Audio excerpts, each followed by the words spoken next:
This is Atomic Shinobi, and today I'm going to narrate second part of What If Naruto Destroyed Madara's Great Plan. If you enjoyed this video, please like, share and subscribe to this channel. Now wasting no time, let's start the story. Glaring at the reports piled on his desk, Sarutobi then turned to face the blonde medic Nin in front of him. His eyes narrowed as he spat out his student's name, Tsunade, in an acidic tone. The Sannin answered her teacher and commander with a cherubic smile. "I have before me," the Hokage went on, "3 formally filed complaints on your conduct. I have had shinobi complaining all week about the cooperation they get from you in the pursuit of their lawful duty to Konoha." Tsunade grinned more broadly, and the third suppressed his urge to choke his pupil firmly.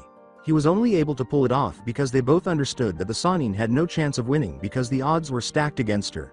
But they both knew she could still turn herself into a major nuisance, even if her cause was a lost one. Which indeed she was. Very nicely, in fact. "In light of your extenuating circumstances, I could ignore all these complaints, but now," Sarutobi grumbles, "I hear that we're 2 days behind schedule on a project that's vital to Konoha's security. When I ask about my reports to explain the delay, they point their finger at you and make no secret of their contempt for my genius medic student. I'm willing to forgive a great many things of my students, Jounin, but not when the village and my people are at risk. What do you have to say for yourself?" Tsunade remained firmly smiling, but she did not say anything. Sarutobi wondered for the first time if he should bother trying to reach her, or even if he could. Maybe she was truly so inconsiderate as to prioritize her needs over those of the entire village and ignore the crisis that was nearly affecting them all. She said, "You asked me to make myself of use. I'm making myself of use," following a brief period of smug quiet. Fiercely angry, the Hokage leapt from his seat and slammed his hands against the desk. "No, Tsunade, you're not. What you're doing is making a nuisance of yourself and being criminally negligent. I would say traitorous, if I didn't know you better. Do not make me doubt the wisdom of my decision to bring you back, Jounin. You can do right by your duty to your people and live, or you can die a traitor. There's no middle ground and there's no other choice. So make your decision. Here. Now. Should I put you down like a rabid dog that's a danger to everyone around it, or will you make yourself of use?" Tsunade's teacher started to rant, and her smile dimmed. Her expression was a caricature of righteous fury as she scowled. She snarled, "Oh, you give me the freedom to choose now? Freedom I didn't have when you ordered me to this hellhole end." The Sannin was interrupted mid-rant by the Hokage, who once again slammed his desk. In a low voice that sounded reasonable but wasn't, he asked, "What do choice and freedom have to do with duty? And how is what's on the table now different from what you had before?" In actuality, Sarutobi was on the verge of losing his cool. Tsunade remained silent. She just gave Sarutobi's right shoulder a pointy glare. The third pointed to the fourth's carved face on the monument visible through the window and said, "You remember what duty is, don't you, apprentice? It's what made Dan and Nawaki fight against impossible odds and sacrifice their lives. It's what made him sacrifice his life, his family and his son, and condemn the last to a life of hate and fear as a Jinchuriki to protect the village. It's what gives honor to every hero who'd ever laid down their life in this village's defense. So be careful with the words you say next, my apprentice, or they might be the last ones you ever say. I sympathize with your suffering and rage, but I will not allow my mentor's granddaughter, of all people, to denigrate the numerous brave individuals who gave their lives to protect the village." Tsunade glared at her teacher once more, infuriated by his low blows. Her tears glittered in her eyes, and she gritted her teeth, a picture of misery and anger. Couldn't her master see that she had given too much already and had nothing left? Even as the blonde leaned against his desk, the Hokage walked around it and pushed him into a chair. "You cannot live in the past forever, Tsunade. Your loss was great," he commanded in a firm voice. "Sit. What would Nawaki or Dan do?" When the third spoke those two names again, Tsunade tried to stand, but the old man pushed her back hard. The Sannin could have easily overcome him, after all. She was older than he was and she always had her incredible strength to rely on. But he was giving her that snide look he used to give them when he was their Jounin mentor, and she could never withstand it. "I said, sit down and listen. Now your master and teacher are speaking to you." A hold off. "All right. Apprentice, I'm sorry and I know how painful things are for you, but it's not right for you to ruin your life because of regrets from the past." Then, Tsunade sniffled as the old, festering wound opened again and the anger subsided. "They took everything away," she muttered. "I have nothing. I've given everything I have, and I can give no more. Sensei, there's nothing left to endure. Please release me." With a raised head, Sarutobi looked up into his eyes. "The village is yours. The two men in your life are still in your memories. Respect their recollections. Respect the community. Guard the ideal for which they sacrificed their lives. Protect their aspiration. Keep their people safe. The Sannin gave her teacher a perplexed look. Go, Tsunade. As you have loved them, live their dream. The Sannin did not quite comply, but as she turned to leave, she cast an odd glance in her teacher's direction. After observing the door for an extended period, Sarutobi made the only choice available to him considering the Sannin's previous actions. Reduce her security clearance, he uttered, appearing dejected. At the Hokage's words, a side door opened, and the head of Anbu intelligence emerged from a hidden closet just big enough to fit one man. Hokage. Sama, you want her to lose her Jounin status? As ever suspicious, the commander inquired. Sarutobi shook his head. He'd hoped Tsunade would become his successor, but it was obvious now that whatever Tsunade had been, she wasn't Hokage material anymore. He knew that Tsunade's paranoia was well-founded in her case. No, but continue to monitor her closely. Make sure she knows about the monitoring, but don't make it so evident that she will feel compelled to file a complaint. The commander gave a nod. Following that meeting, the Sannin would have expected the spies and would have suspected something was wrong if they were not following her.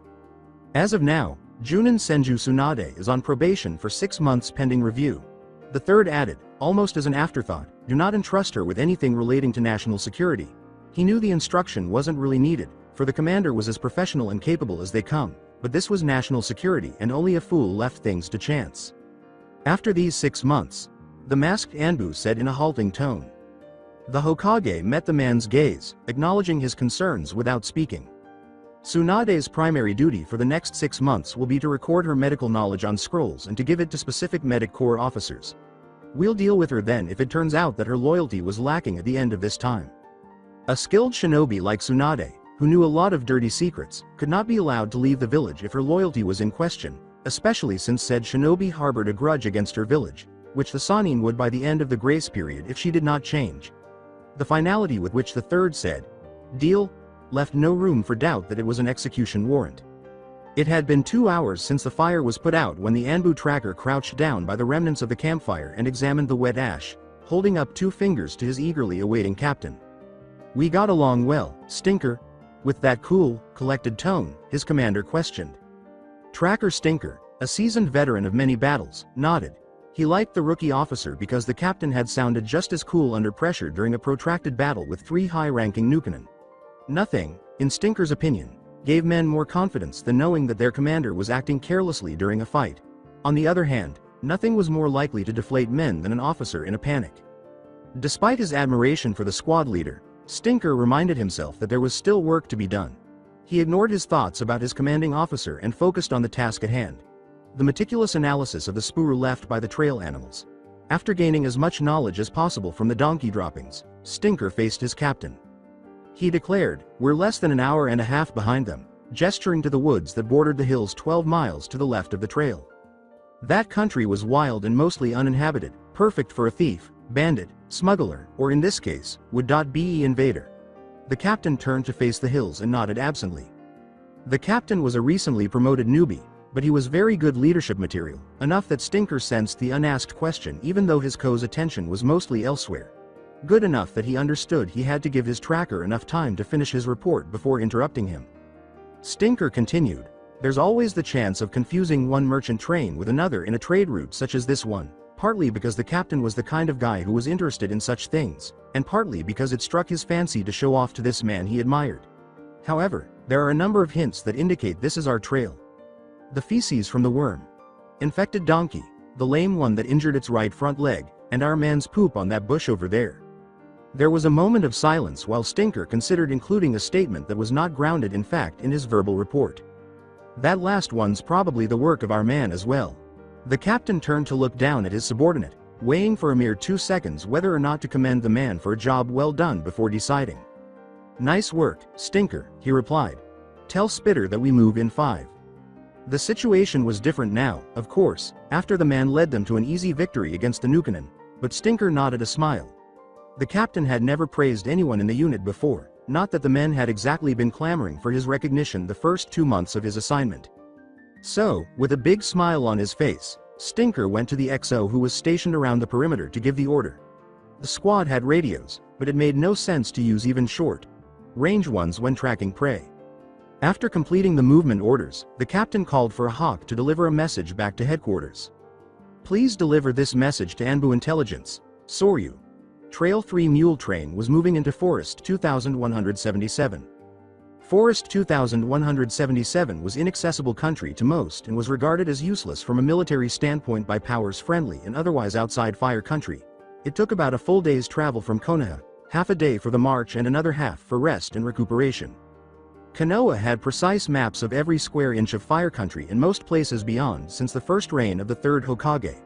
These maps gave the armies of fire and Konoha a marked advantage over the other states, who had never given much thought to cartography as a tool of war. Well, they used maps, but none as precise or detailed as Leaf's. It was also one of the best kept military secrets in the land, though the reason it had remained hidden for so long was more luck than design.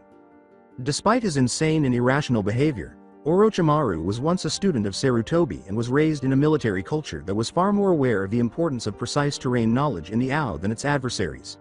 Moreover, as one of the Hokage's most trusted subordinates, he was once privy to all but a small number of Konoha's secrets, which included knowledge of the naturally occurring secret watering hole hidden deep within Forest 2177. The question, for the office of Hokage, had always been when and not if Orochimaru would use his knowledge against his former homeland. That time, it had been clear since the unraveling of the Tsunade conspiracy, was now.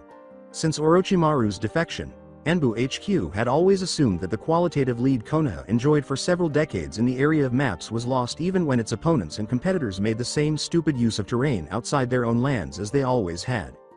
With dozens of similar hard-to-access but secure hidey holes peppered across fire country, many of which were created for that express purpose by Konoha itself, the question once the Snake Sanin's conspiracy was unraveled had always been which of the many likely spots the invaders would use for the raid. HQ had narrowed the list down to less than a dozen of the biggest ones from intelligence gathered about the supply trains, but with everything else going on at Anbu right now, staking all those spots was beyond their capacity. There was also the fact that there would be advance parties of the opposition's Anbu guarding the approaches of the locations themselves, and nobody wanted to risk a Leaf shinobi falling into enemy hands while scouting the terrain. But now, Soryu would carry the confirmed identity of one of the staging points. The largest of them all for the watering hole at Forest 2177 was the biggest one. And the rookie captain had no doubt in his mind that the main detachment of the enemy's forces headed for the spot was going to be buggered. With withered hands, Sarutobi closed the report and looked up at Ibiki, his expression disapproving. "I would have you explain this failure to me in simple terms." Ibiki grimaced deep inside. The Hokage was upset. This was not going to be a fun session. But then, what commander wouldn't be after reading that report? "We know who carried out the assassination, Hokage Sama," he stated in a summary of the report. "The hit on Shunin Mizuki was carried out by one of the contemptibles, but we've been unable to trace the order beyond that point." The Hokage shot back, "And that's exactly the point that I'm trying to understand. Ibiki is the only control that each of the black cells has. Following the chain of command from that control to the guilty party is not too difficult. Hokage Sama, there's almost no direct contact between the control and the cell. There are only drop points, and somehow, someone knew this cell's designated drop point," the Jounin retorted. "The trail was cold by the time we realized we should have done so sooner. But we were able to verify that the hit was authorized by a person not in the chain of command." The Hokage sank to his knees, realizing that someone had deceived everyone and lifted the curtain of secrecy on some of the most secretive units in the Konoha Ninja Corps. This particular revelation represented a breach of security, and given the nature of the compromised unit, it was easily the blackest of the black wet work units in Konoha. It was the stuff of nightmares. That is grave news. The assassin destroyed the order per protocol, but we verified that it contained your office's seal and all the necessary authentication codes.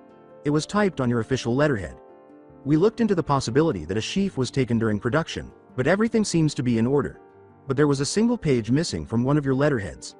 That may be the only positive development in this entire situation." Sarutobi nodded, relieved that the possibility that a foreign agency had broken into Konoha security so thoroughly, paranoia was after all the name of the game in the world of intelligence, was remote enough for them to dismiss it. However, it wasn't an outside group playing the fool, rather, it was a faction within Leaf.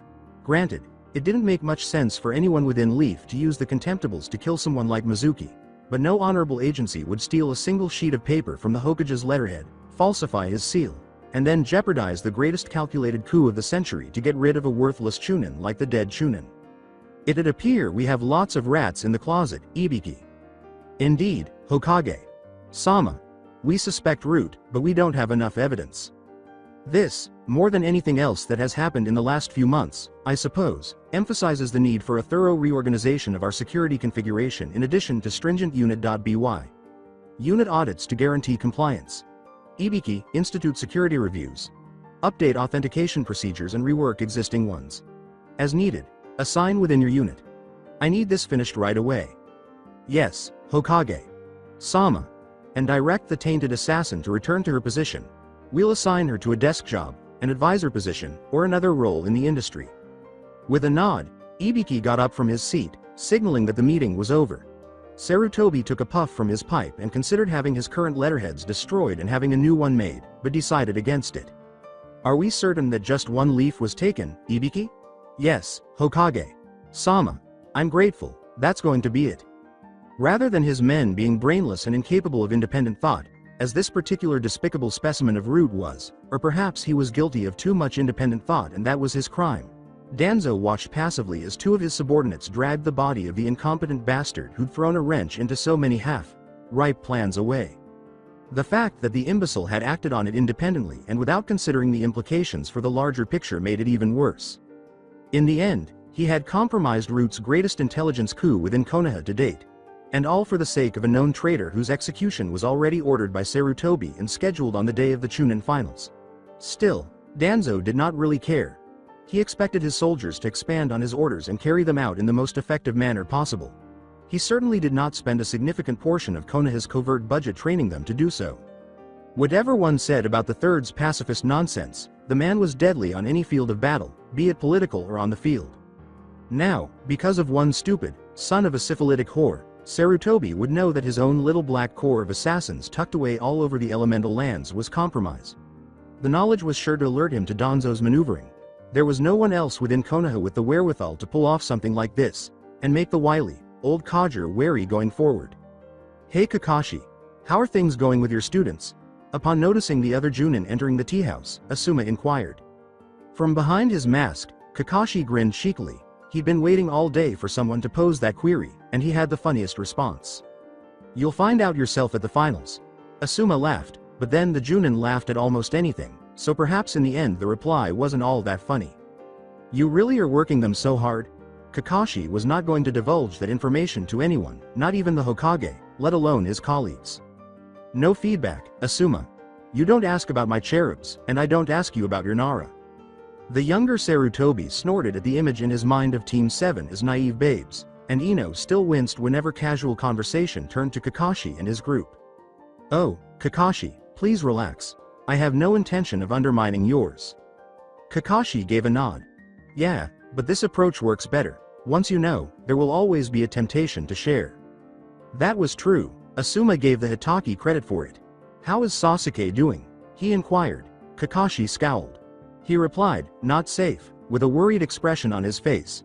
I'm afraid the snake will come back for him during the finals because Orochimaru marked him. Asuma straightened her posture slightly. You believe that? Yes, I am aware of that. The bastard was incapable of keeping his hands away from the cookie jar. Asuma forced herself not to frown. Indeed. You know, I had the same questions, but the Hokage had said nothing, so I thought. Kakashi acknowledged the silent message with a nod. Yes. You know, they're my students. I'm concerned. Asuma toasted. Well, here's hoping the bastard doesn't show up.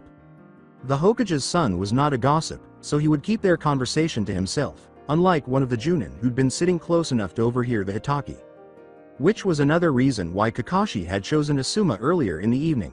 Later that night, as Asuma left the bar, Kakashi followed the other Jounin's departing form in satisfaction.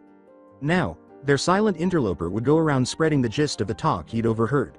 No one would admit to believing him, but they would listen to him nevertheless because that's what shinobi did. It wasn't the best solution, but it wouldn't land him before a shinobi jury for divulging national secrets, and it would give ninja with brains a fighting chance, and that was enough for Kakashi. Hopefully, more than a few would think it through carefully and make the right decision. Tsunade finished the task and said, there you go, setting a metallic cylinder on the desk. The director of Medic Corps peered at the container in disbelief. Following the delays to the project that Tsunade herself had brought about earlier in the month, he had not really expected to meet the tight deadline and had told his superiors as much, but he had not factored in the meeting the Sannin had with the Hokage. Whatever the old man had said or done, it must have been very beneficial, because the Senju transformed overnight from pain in the ass, loser, to self-motivated, go-getter, working on the project as if she were possessed and having somehow managed the impossible by finishing it ahead of schedule. Now he understood why the old timers had referred to the fabled 3 miracle workers, because that's what they did on a regular basis. He said, "Tsunade Sama, thank you. I'm not getting paid to make assumptions here, but I still don't understand why you would want such a big batch of the cocktail," she grimaced in response. "I'll take care of it, you let me know what else you need." The director nodded, which was just as well because he had given Tsunade very specific instructions to keep classified information of any kind out of her hands.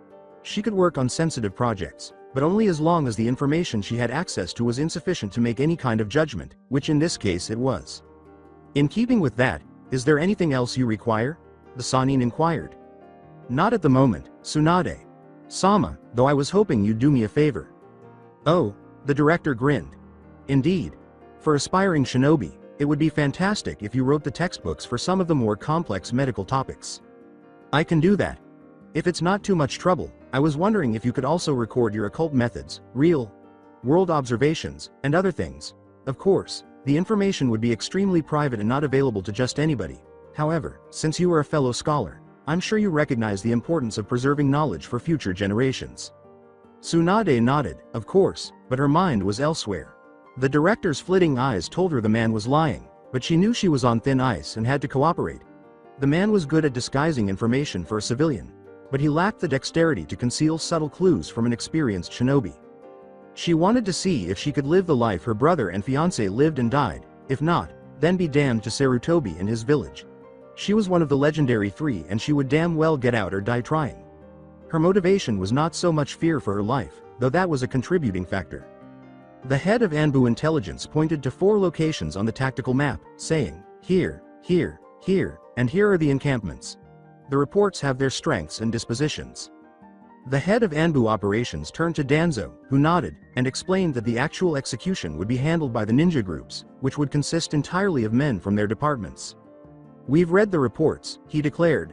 "All right," replied Sarutobi, "we'll let the force on the left flank pass through unhindered. They're big enough for us to justify a war and provide us with the force necessary to completely destroy the other 3. Be merciless. Find them all and take them out. After the battle, put those who submitted to death. We wish to destroy our adversaries," Kaharu continued. The head of Anbu operations told his audience, "We expect some civilian casualties and damage to infrastructure, but the activated reserves and the regulars should be up to the job." The head of reserves continued, "We'll herd them into the old Uchiha compound, set it on fire, and pound them for good measure." Anbu operations gave a nod of concurrence. Massive collateral and excellent propaganda. "Yes." Sarutobi handed several packets to Anbu intelligence and said, "Sealed orders to Kakashi, Guy, and a few other trusted Jounin on the morning of the exams. Ensure that it's delivered to them on time." "Are there any inquiries?" None was present. "The last word is with the commanders on the ground. God bless you and have a successful hunt. The will of fire, long live. Godspeed, Konoha. We depart tomorrow morning at 1 and confront the thugs at 4:30. The leader, Shark, looked at the terrain for tomorrow's hard and long battle, saying, "Make sure the men are wearing armor under their clothes tonight." The edge of the woodland was about an hour away for a unit marching in the dark, but it would take another 2 hours moving silently to reach the enemy camp. "Complete load, leader?" the XO inquired. The boss gave a dismissive sway. "Squirrel, you got a whole load of shuriken and other disposables. Everything else should be left behind, save for a high energy ration pack per man, weapons, armor, and water. We'll have breakfast while marching. A lone team of medics will accompany us into the forest as well. The men will alternately carry the bulky machinery on their backs. This is where the other medics will set up. Teams 3 and 4 should be assigned to their security." Squirrel gave a reflective nod. "Who ought to make the first move?" "The hunter.nin. Compared to the rest of the force, they have more experience doing this kind of covert work in the dark." "Is the plan of battle in order?" "Indeed. On the eve of the battle, let us not make too many changes. Assemble your team leaders and have them approach the men. Give them inspirational talks and the like. Sir, you're not going to? Shark corrected. Oh, we are. Squirrel, we are. It was less than 2 days to the finals and Konoha was, as usual, abuzz with activity. But the eve of the exams was no time to move medical inventory caches when foreign shinobi were around to observe and report back on their locations to their village. It made even less sense to move them to the vicinity of the ruins of the Uchiha clan. Nevertheless, that was precisely what the medic corps was doing at around 12 that very night. Besides, Kabuto's former classmates had brought it up twice already, and the office of Hokage had done nothing to stop those evil rumors that had begun about a week ago about Orochimaru Sama making another appearance during the finals. The movement of caches, the verifiable apathy of the Hokage, the subtle placement of highly reliable, hardened and decorated Anbu squadrons on the walls, none of the information at hand made sense. Something didn't smell right, and Kabuto would have assumed that the Leaf was getting ready for battle inside the city if he hadn't known about the Anbu detachments sent to appease the daimyo. The traitorous Jounin had made a mental note to have his mentor thank the stupid ruler for weakening Konoha after they destroyed the village. Or perhaps, as the treacherous medic Nin dug deeper into the matter, he realized they actually were. It was a ridiculous notion, and neither Kabuto nor Orochimaru had ever really considered it, but what if Konoha had known about the Suna plot from the start? And what if the daimyo had known and asked for Anbu in order for Leaf to call upon its reserves without raising any red flags and free up the active Anbu units to do what they did best, attack the enemy with the greatest shock troops on the planet? Kabuto got up. He was not destabilized, but he was also less certain of his mentor's extravagant schemes than he had been only a few minutes before. He would talk about this with Orochimaru Sama, but only after dispatching couriers to find out the situation on the ground, because if he was correct, they would have very little time on their hands before the whole thing really went topsy-turvy. Finally, when the Konoha assault force was less than 300 meters from the enemy camp, Shark ordered a brief halt for a final breather and to give his lieutenants time to organize their troops. The assault, when it came, would be all the more effective for the organization. The march had been relatively quiet. Asking for complete silence from 4 companies of armed men in the dark was the height of stupidity. Usually, the seasoned leader would never have ventured to act in such a way during any operation, much less one as crucial to Konoha's security as this one. However, earlier, he had received information from the vanguard that gave him the confidence that the hunter Nin had managed to trap the enemy sentries, both those on patrol and those holding static posts, on the camp perimeter in genjutsus, neutralizing the enemy perimeter. Konoha had total surprise, and the Leaf Ninja Corps would be damned if Shark and his men did not utilize it to its full potential. One by one, the guards fell with nary a sound. The hunter Nin had taken out the innermost ring of sentries in the camp first, their victims garroted and knifed, pincushioned with senbon, or had their spines half severed by the throwing axes that some of the Anbu and their hunter Nin brethren preferred. Fortunately, the genjutsus had been applied so deftly that the sentries were truly lost to the outside world, but one thing that could always be relied upon to happen on the field was something going wrong.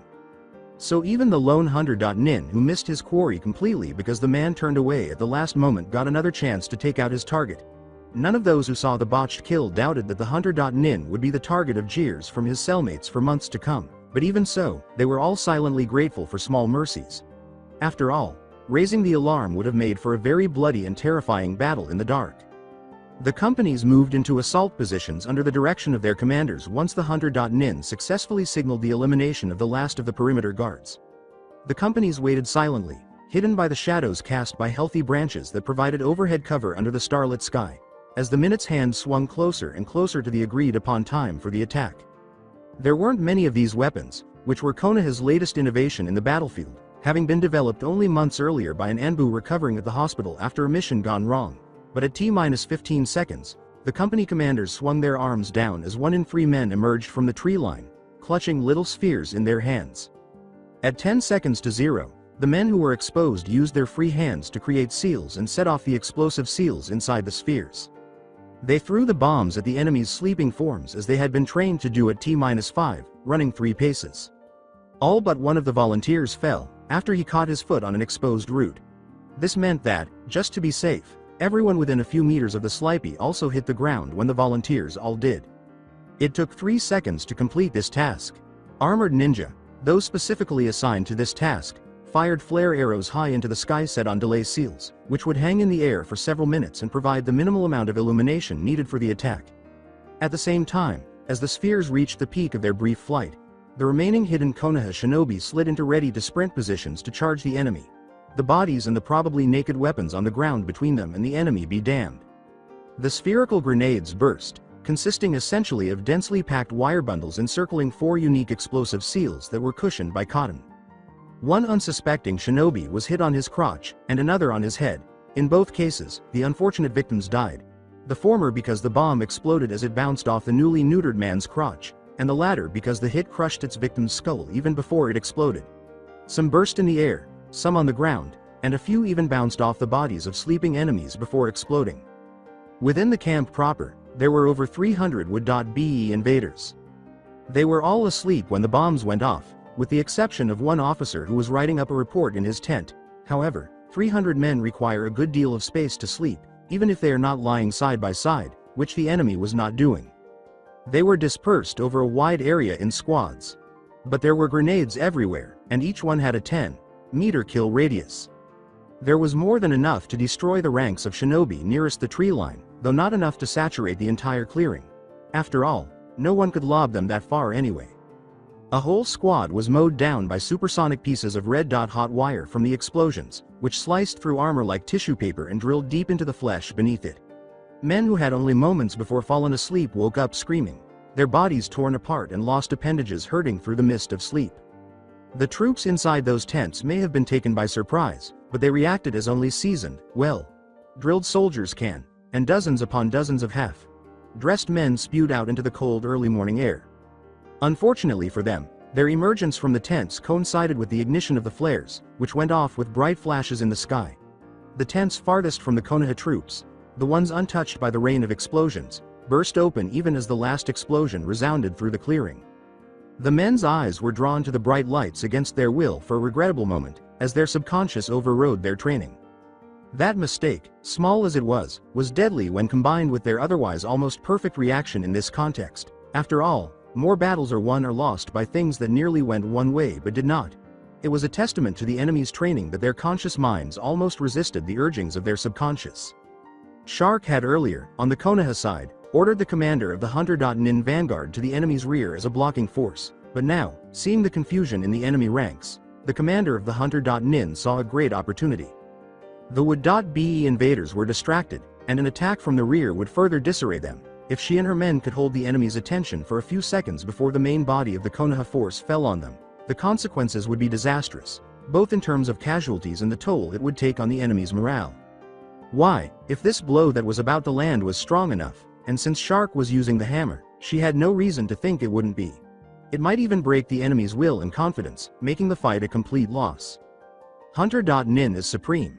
She chose the fire dragon technique because, although it wasn't quite as effective as those new fangled infernal grenades, fire is unmatched as a psychological weapon.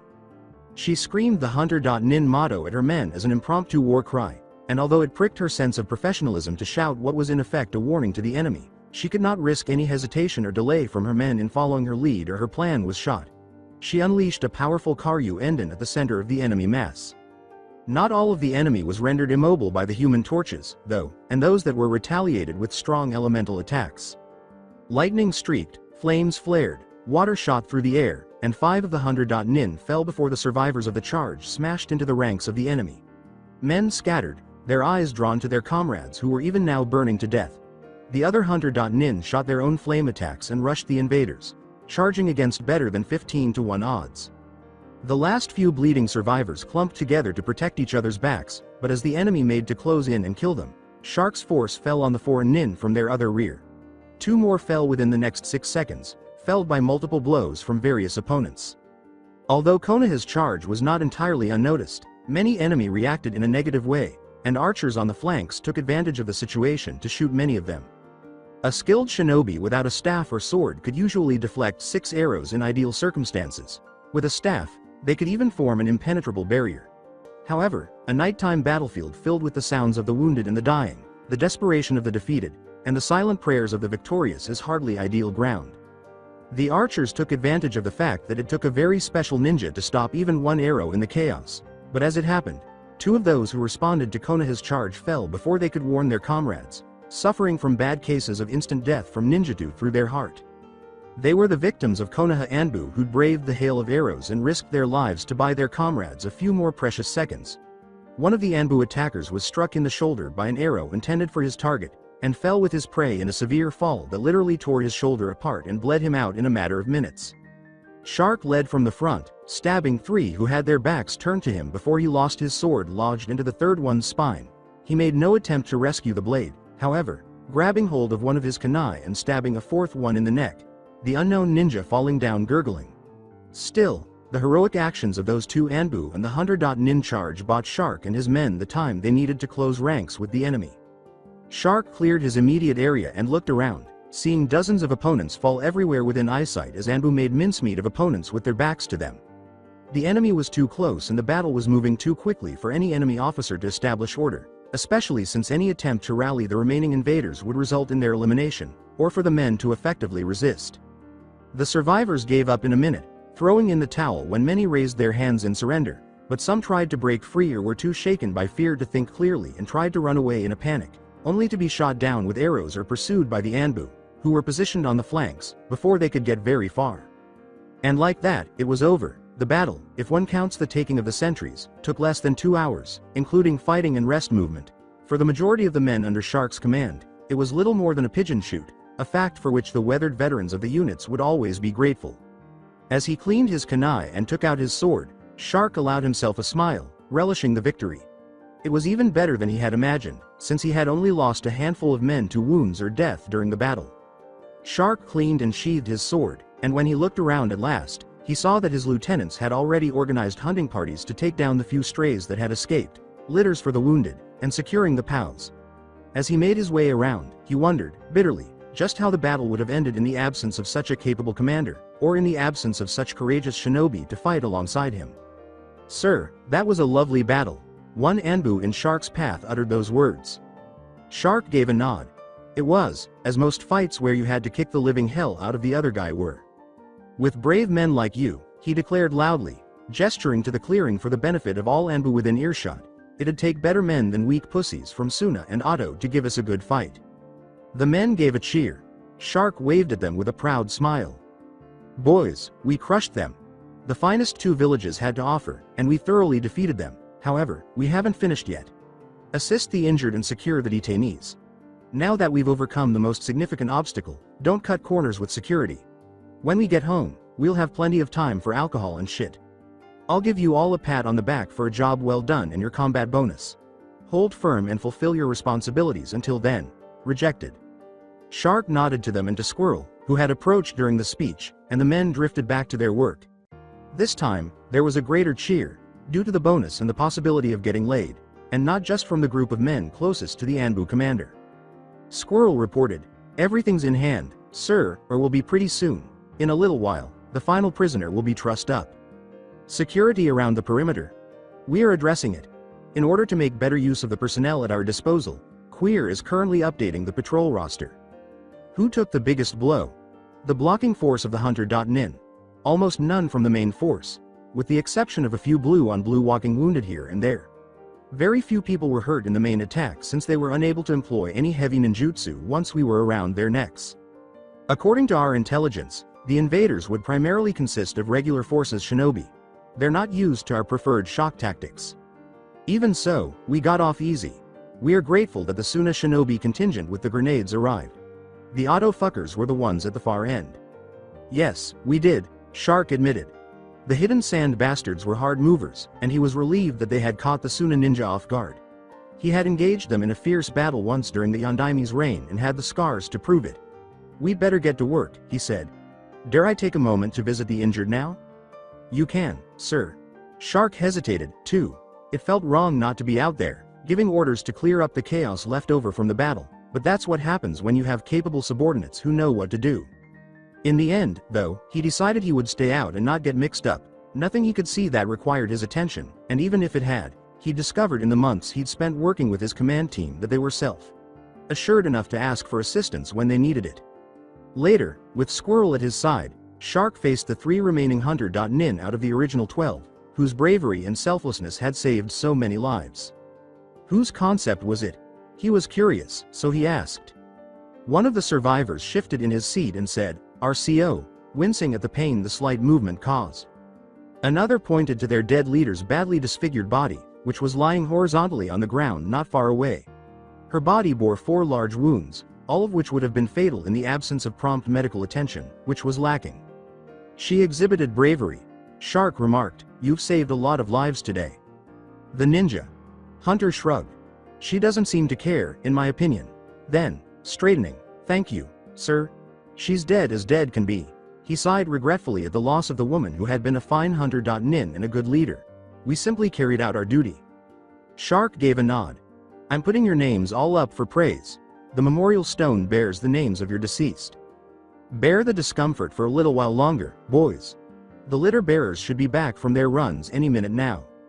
One of the hunter. Nin retorted, "We can fight, sir." "I have no doubt," Shark replied to the individual, "but I have no lack of bodies today.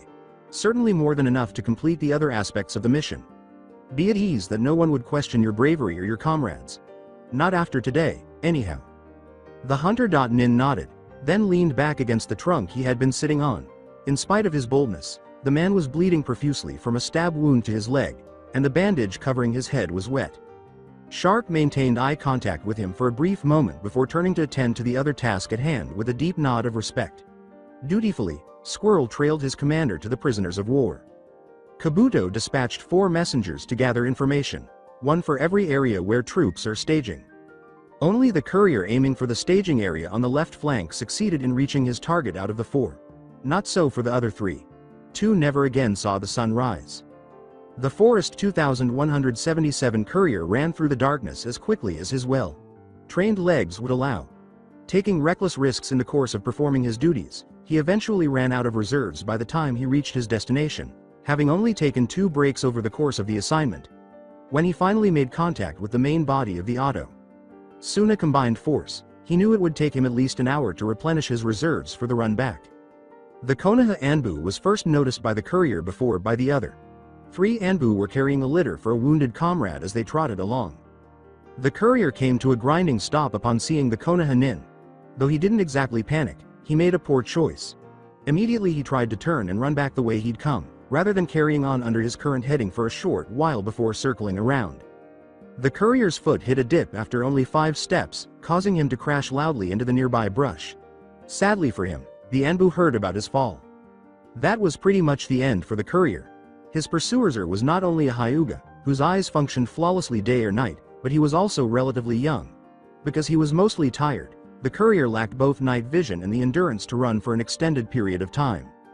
The courier was hit by 3 shuriken intended to disable him less than a minute into the chase, causing him to fall. The man was to be questioned by the Anbu in order to learn everything there was to know.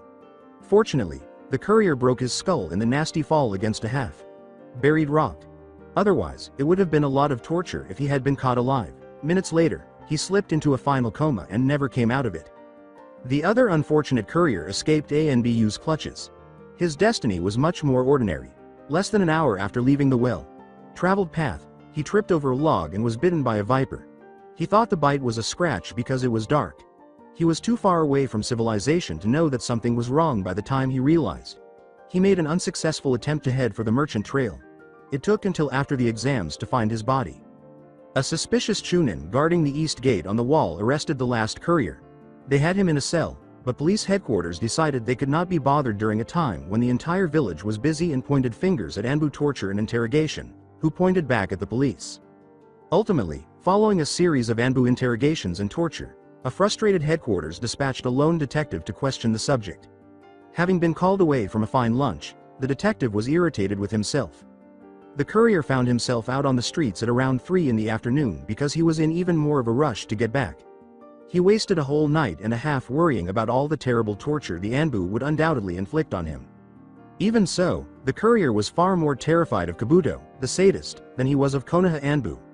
When he was finally freed, he went straight to Orochimaru's seemingly gentle right hand, fearing for his life for not fulfilling his assigned duty. The dead were sealed for transportation, and some of the enemy's wounded were carried by the Anbu for treatment. Shark observed the dejectedly hunched POWs in front of him, arranged in a rough circle beneath his Anbu's watchful gaze. He assumed he ought to feel sorry for these men, misled by their leaders, but they were foreign invaders in his nation. He needed to evaluate them from the right angle, as if their family had been in danger and their territory had been invaded. Like all his friends, Shark was aware that these defeated and hopeless looking men and women would have likely committed wanton murder, pillage, rape, and arson inside the village walls if Konoha hadn't realized Orochimaru's schemes. If her forces hadn't been sufficient to drive the enemy out, he shuddered to think of the Leaf's predicament. Shark would, therefore, treat them as they would have treated him and his. With a fierce look into the eyes of one of the few remaining Auto Nin, he addressed the gathering. It's been a dry year, folks, but this is the land of fire. And as its citizens, you should know that we respect the rule of land and expect our people to be law-abiding. Auto Nin, who had lifted their gaze from the ground, had blank expressions all around them. Shark went on, I know farming is difficult, but that's not an excuse. More expressionless stares. Shark was able to read the ideas going through their heads. Why was the lunatic so enraged? You're all guilty of banding together and preying on the weak and the innocent, knowing fire does not condone banditry. Thus, it falls upon me to enforce the law as the most senior of the lawfully appointed representatives of the daimyo present. Blank expressions, but a few Auto Nin began to realize their fates with a gleam of realization and a low cry of despair. With their manacles preventing them from accessing chakra, the captivity of the surrendered shinobi left them with no means of escape. One of them was the POW making eye contact with Shark.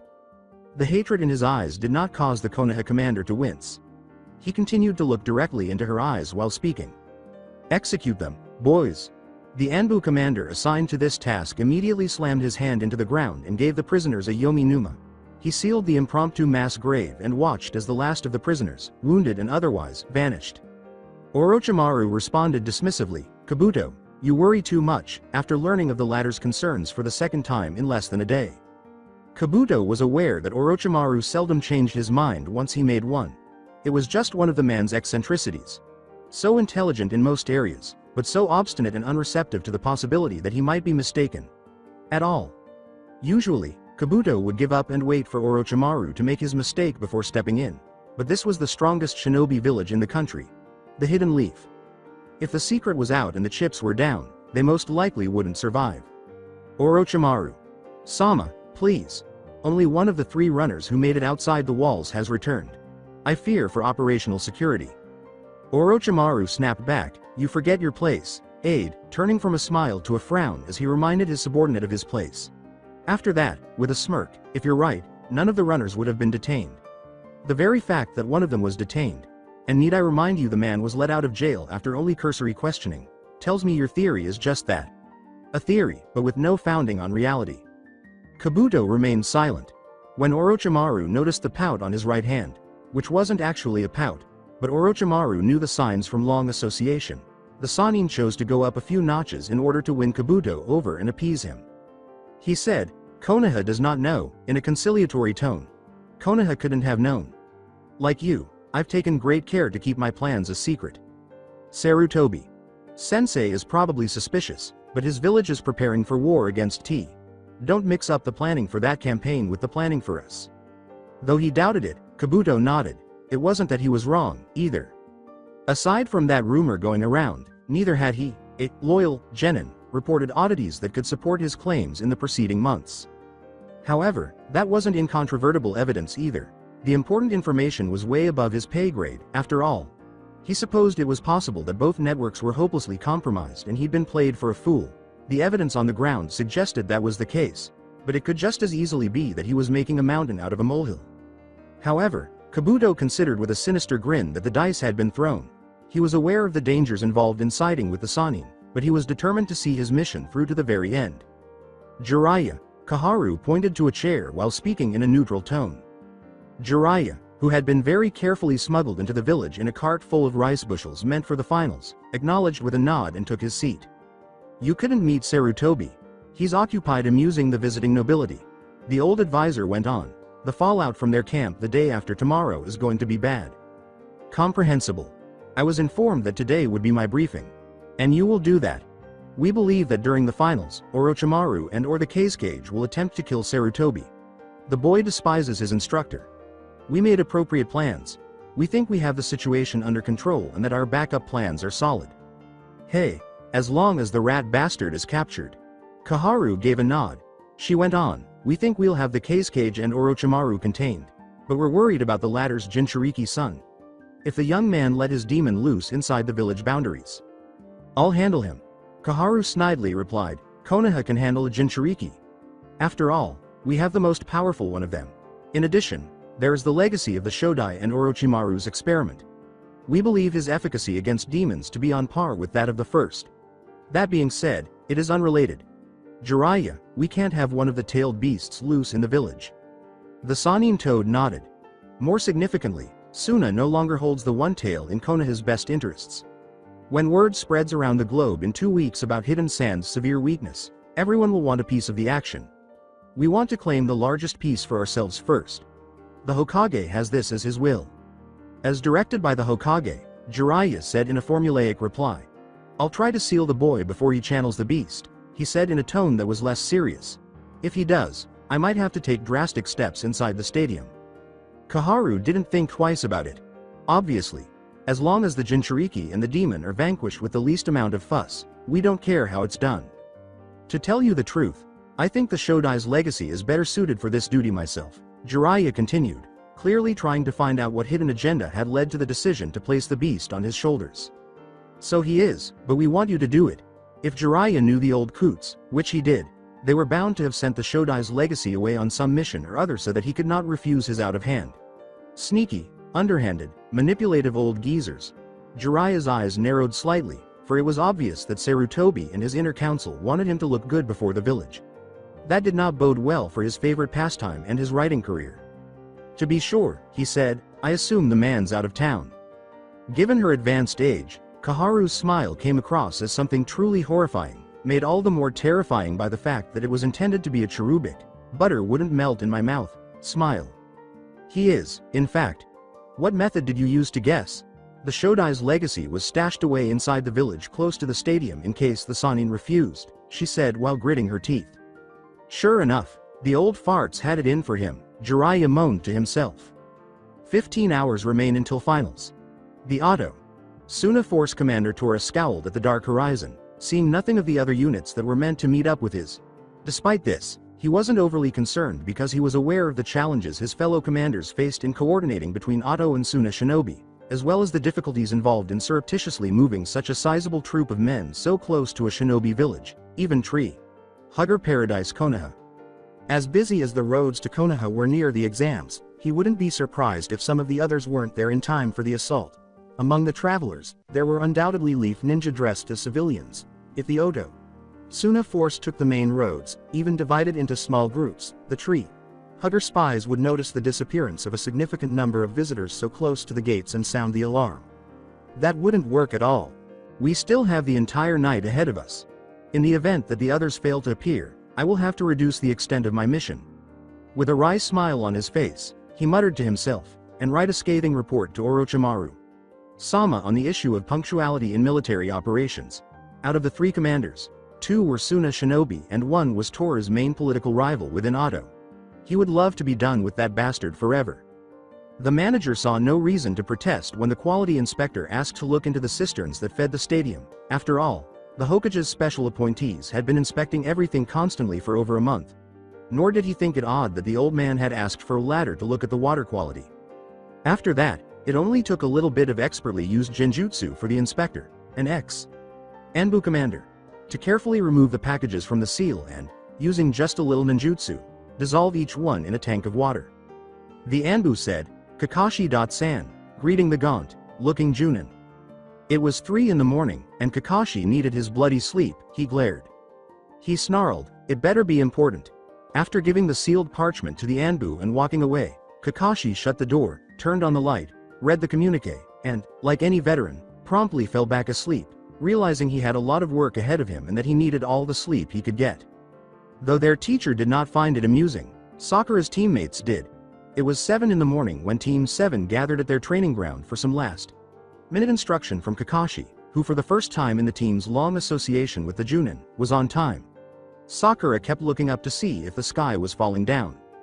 He said in a serious tone, you have 2 hours before the finals. The 3 of you have gone a long way in the last month, but there is still a long way to go. Team 7 nodded, glancing at one another. The Jounin went on, be alert for trouble, I'm worried about Orochimaru. You've probably heard the rumors that are circulating regarding him and the championship game. We know, Kakashi. Sensei, Sakura responded, and we thank you for your concern. But do your worries have any merit? Questioned Sasuke.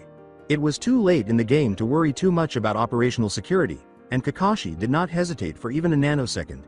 All the pieces were undoubtedly on the board by now, giving Orochimaru and his friends very little time to respond. There is, in fact. He held up an arm to deflect any questions and said, we've known this for a while and we've been preparing in secret. Suna and Otto plan to attack us during the exams.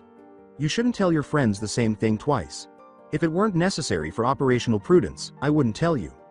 Out of the corner of his eye, Naruto observed his teammates' reactions, and it seemed that they shared his sentiments.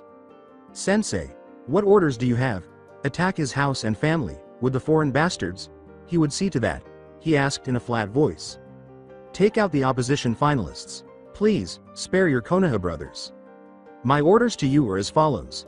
Eliminate the Kazukage's youngest son with prejudice. I don't care if he ends up dead or alive so long as he ceases to be a factor during the attack. Naruto considered the issue and nodded thoughtfully. Then a thought struck him from one of the countless scrolls Kakashi made him read, and his face brightened. Will do, Sensei, he responded, and I know just the thing to crush the bastard, too. The Jounin gave a nod. One last piece of advice. I most probably won't be there to watch over you. So, remember to stick together and watch each other's backs. Team 7 grinned as a whole. They would live and die as one family because they were related. Kakashi remarked, now, let's have breakfast. I'm starving. The majority of spectators had come early to get the best seats for the day's spectacle, as it appeared to be a hot day. In addition to the boisterous festivities and the inexpensive, salty snacks that hawkers sold, the latter of which the village heavily subsidized for some reason, almost everyone who hadn't brought water bottles with them before leaving home had visited the public fountains at least once for a sip or two. Jounin Genma, the official referee, gave the doorman the signal to open the enormous wooden door at precisely 9 in the morning, at which point he emerged into the daylight. When Genma moved with cold, deliberate, leisurely steps to the center of the field, the crowd fell silent. When he reached the middle, he raised his arms and made a tight circle while turning to face the assembly. Exalted and honored daimyo of Fire Country, he said in a voice that echoed throughout the arena, Cage of Leaf and Cage of Wind, noble guests, fellow citizens and all those who've come from near and far to watch the spectacle of your lifetime, I present you the finals of the Chunin exams. I'm Jounin Genma, your host and referee for the next hours as young shinobi from across the nations fight for honor, glory and promotion to Chunin. The audience erupted in cheers, whistles, and other gestures of appreciation. Genma bided her time until it subsided. The first match of the day. Naruto of the Leaf versus Gaara of the Sand. After moving to the middle of the field, the two fighters engaged in combat. Furious, Gaara glared at the boy in front of him. In his mind, his mother softly expressed her desire for Naruto's blood and her eagerness to embrace him and give his bloody pulp to the merciful grasp of death. Genma purposefully kept the start of the match a secret to create suspense among the fans, and then silence fell upon the field. The two Jinchuriki were staring at each other while this was going on. Naruto's held nothing and Gaara's promised death. With a piercing cry, Genma declared the match to begin. Naruto made a move. Gaara watched helplessly as Naruto the Fool charged him headfirst at a jog, his sand swirling madly around him. Mom would take hold of the pale bundle of skin and blood and crush him into the size of a tiny insect. She would apply red paint to the ground. An unholy racket was raised by a flight of birds that screeched to the right, as if they sensed Mother's mood and her terrible purpose. Gaara spun around to face the birds. He desired to view them. He was positive that Mother would take care of the blonde by herself. It is not necessary for him to focus on his opponent. That was when Naruto kicked things into overdrive. A burst of light and crackling arcs of actinic streaked blindingly fast in Gaara's direction. The world became insane.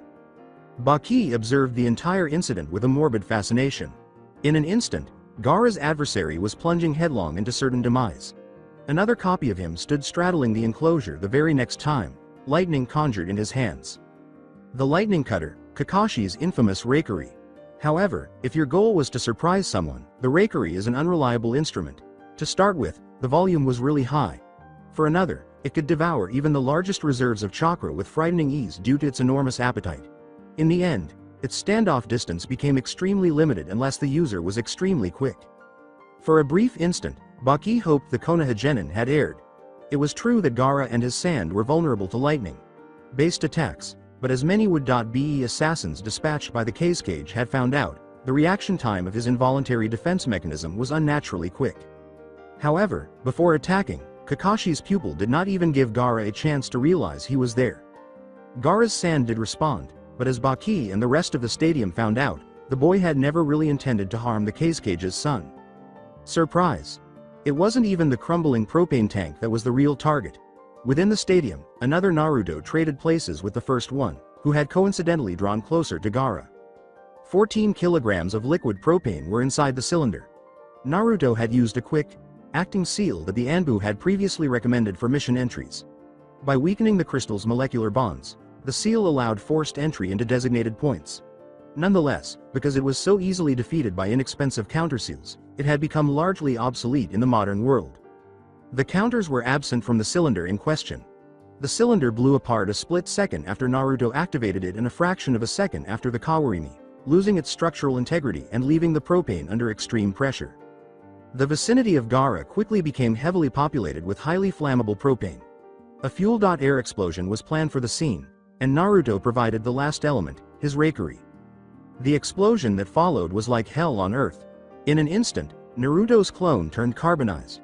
Gaara's sand, which had previously shielded him from explosions caused by his father's killers, was utterly helpless against the heat impulse and longer-lasting overpressure. The son of the Kazekage was pitched roughly through the air. Without the shield provided by his sand shroud, he repeatedly pinwheeled against the ground and slammed into the enclosure's hard granite wall. He collapsed, spitting blood and leaking fluid from his ears, and took a long time to stand up. Even when he did, he immediately puked up his breakfast and staggered like a man who had just suffered a concussion. As soon as the explosion's rain of debris stopped, Jounin Genma, whose insides had only avoided melting because another one of Naruto's clones had switched places with a Kawarimi, jumped back into the arena. The audience was on the edge of their seats, watching him expectantly. There was silence all around. Genma glanced at Gaara, whose sand fluttered about like a drunken person. It was obvious the boy could not fight on. The Uzumaki, who had joined the referee on the field, caught his attention next. As far as the Jounin was concerned, the best thing was that Naruto appeared prepared to complete the task he had begun, despite his obvious surprise that his opponent had survived the Holocaust, and his only hesitation appeared to be out of deference to the referee. With a sardonic smile on his face, Genma shook his head and gave the Leaf Genin a deeply respectful glance. His actions, which could only be described as cold-blooded assassination attempts, were merciless, cunning, and well-planned. They were commensurate with the qualities of a seasoned Anbu and embodied the group's finest traditions. The young man was an asset to the village and his mentor, former Anbu commander Hitaki Kakashi, and the Jounin was confident he would succeed as a shinobi. Winner. Uzumaki Naruto, and the audience erupted in cheers. Shaking his head, Sarutobi said, "A startling upset, Kazekage, Sama." Blinking, Orochimaru assumed the guise of the Kazekage. Although he had previously believed the boy to be cold-blooded in the forest, his recent small display revealed something different. All the Sannin could do was hope that before his teammates came looking for him, the boy had cast some of his magic on them. Why, he would ignore the Akatsuki like the bothersome insects that they are, with shinobi like that. Yes, very, he said without thinking. Sarutobi gave a wry smile. He said, Naruto.kun is one of our most promising and coming shinobi, as he reached over to pour a glass of cool water from the clay jug. He sighed after taking a sip. Yes, the best water comes from clay jugs. Helping himself to a glass as well was Orochimaru, who had been waiting for the Hokage to take the first sip all day. As befitted the paranoid reputation of the late Kazekage, he made his host drink first to verify the water was pure. Beneath the robes of a very unlucky Anbu, Kabuto gave a gentle shake of his head. Not even he had anticipated the Tsunade Jinchuriki to be defeated with such ease. The most erratic and master prankster in Konoha, Uzumaki Naruto, had undone Orochimaru. Sama's strategy for the impending battle inside the village walls in less than a minute, throwing the biggest wrench into the invasion plans ever. It's going to be a really fascinating day, and that's assuming everything goes as planned. Kabuto didn't even consider the possibility of something going wrong with the mission. The ramifications were unthinkable. Naruto grinned broadly as he entered the balcony. He gave Sakura and Sasuke a quick high five. His teammates were celebrating their win with the same elation that he was. With a hint of fear visible in their eyes, the Suna siblings fixed their gaze on Team 7 and in particular, Naruto. Feeling particularly playful, the Uzumaki gestured to the Kage's next son, mimicked a slit throat, and mouthed the words, "You're next." His efforts were rewarded with the cutest look he had ever seen. "Oh, that's fucking priceless," he snorted, gesturing angrily at the puppeteer once more as Tamari and his teammates looked on in disbelief. They failed to recognize the joke and were taken aback by Naruto's initial threat and Kankuro's reaction akin to a deer caught in headlights. At that point, Baki came in. 2 paramedics and stretcher bearers with a seriously injured Gaara trailed behind him. He yelled at his students, "What's going on?" For good measure, he cast a disgusting glance at the genin who might have succeeded where so many others in Suna had failed. According to the medical professionals, his youngest patient needed immediate medical attention or risked death. The Jinchuriki was such a promising weapon that Baki hated to lose him, but the demands of the village and the war demanded it. Gaara was essential in breaking the defense, causing massive property damage, killing a lot of civilians, and causing chaos from behind enemy lines. If he died doing his job, then so be it. Once Suna's future was assured, which it would be once Konoha was degraded and brought to its knees today, there would be another to take his place. With a calculated insult, Naruto snorted at the look the Jounin shot him and turned back to face his teammates and the other assembled Konoha finalists. Baki became enraged at the Uzumaki's arrogance. How could such a simple genin abandon him as though he, a Jounin, offered the twerp absolutely no threat at all? The second match was a lot more traditional and boring than the first. Not that the throng didn't gobble it up like wild beasts. To get to the finals, Shino faced off against the lone Kusa Nin. The latter was an expert in poisoning. As soon as the fight was declared, Shino withdrew to the trees in one corner of the arena. In the swarming feints he executed, he lost a few bugs, but the Team 8 member replaced himself with his bug Bunshin while the Kusa Nin was concentrated on dodging and countering the bugs. Then, before his opponent realized what had happened, he turned around and took him by surprise, knocking him out. The fans in the stands were now delirious. The first fight had been a demonstration of brutality, strong ninjutsu, and creative problem-solving.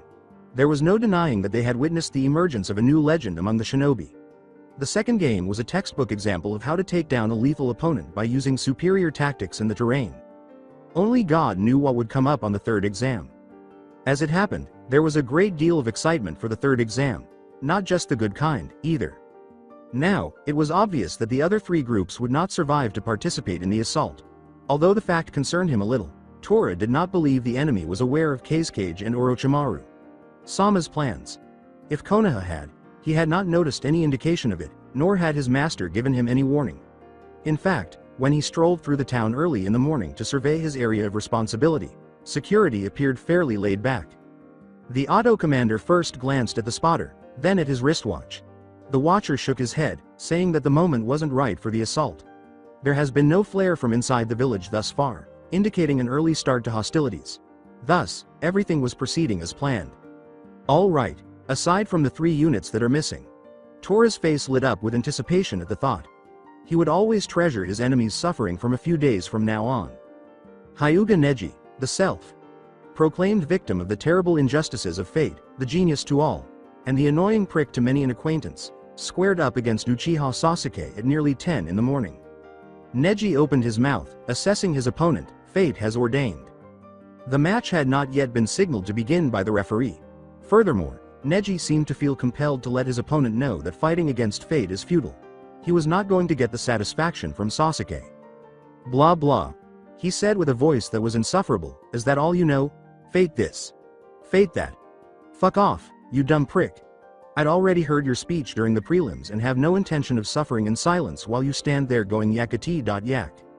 Neji scowled at the slight. A considerable number of the audience smirked and a few laughed. The stadium's acoustics had amply and clearly reproduced the Hyuga's performance. Genma stood off to the side, feigning a cough to cover up a sly smile of his own. With his team, Kakashi had truly outdone himself. After his coughing fit, the Jounin signaled for combat.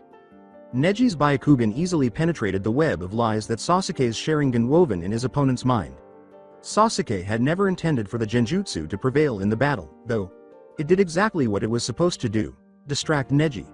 However, not so much that the 3 shuriken went unnoticed by the braided genin, allowing it to dodge it in time. With a self-initiated nod, Sasuke jogged around his opponent. Neji dutifully followed him with his body, holding his center. All Naruto needed to know to not underestimate his teammate with the raven hair was how fast he was in that one-sided battle earlier. Though it was difficult to accept and he was unsure of how he had done it, Neji believed that the blonde might actually be faster than Lee. Furthermore, neither Naruto nor Sasuke possessed Lee's chakra impairment. Neji had completed his homework and was aware that the two boys enjoyed wildly slinging ninjutsu. Sasuke's hip swung back and forth between steps, causing a slight shift in his bearing. Chakra pathways brightened, as though they were preparing for a shove. Neji took a quick step back. Additionally, the ground he was standing on literally exploded right before his eyes. From the bottom of the crater, Sasuke grinned cheekily and met Neji's eyes. Neji realized he was right. Sasuke was just as quick as Naruto, but he required a lot less chakra to move at the same speed. Although possessing immense reserves, the genin with raven hair was not as powerful as his teammate's chakra demon. He had to stop using his chakra so carelessly soon. Neji had a chance to win this fight because he wouldn't have given up if he wanted to win. Neji grinned. Orochimaru sighed as he glanced at the time. He had yet to witness Sakura battle, and the Sasuke Neji bout was just beginning to get intriguing. However, minor issues like Konoha's destruction came first. Well, whatever. As 10 a.m. arrived, Kabuto flashed through the required seals beneath his Anbu robe. Nearly everyone in the stadium fell asleep as a result of the strong genjutsu. Before anyone knew what was going on, Orochimaru's Sound 4, who had broken into the stadium, climbed up to the Grand Hokage balcony, where Sarutobi was sitting after Kabuto finished his play. They actually forced the Hokage's Anbu back with sheer force. The Sannin used their charge to buy himself enough time to kidnap his teacher and hide at the top of the structure. The Sound 4 trailed after their leader. They took up positions in all four corners, erecting a wall to keep the Orochimaru undisturbed as they dealt with the third. It took 5 seconds to complete. Kabuto pretended to be charging the Auto Nin and attacking it, just like many other Anbu that were closest to the Grand Hokage balcony. He calmly and casually reached over with his kunai and, between steps, slitted the throat of an ignorant Anbu who had closed with him. With a spray of blood and a tangle of limbs, the Anbu crashed. To get some distance between himself and the remaining Anbu, Kabuto leapt back. With a beatific smile, he cast aside his robe. They were unable to impede Orochimaru. Sama's hour of reckoning with his master and betrayer because the barrier had been raised. The goal was achieved. Whimpering happily into the Hokage's ears, Orochimaru asked, "Aren't you happy to see me, Sarutobi? Sensei? I've come to reduce this pathetic village to dust and settle a few scores. I think I'll start with slitting your throat." Sarutobi shot back, swerving out of Orochimaru's reach and landing a few yards away. "I'm happy, indeed, my stupid, errant apprentice. For today, you die," he said.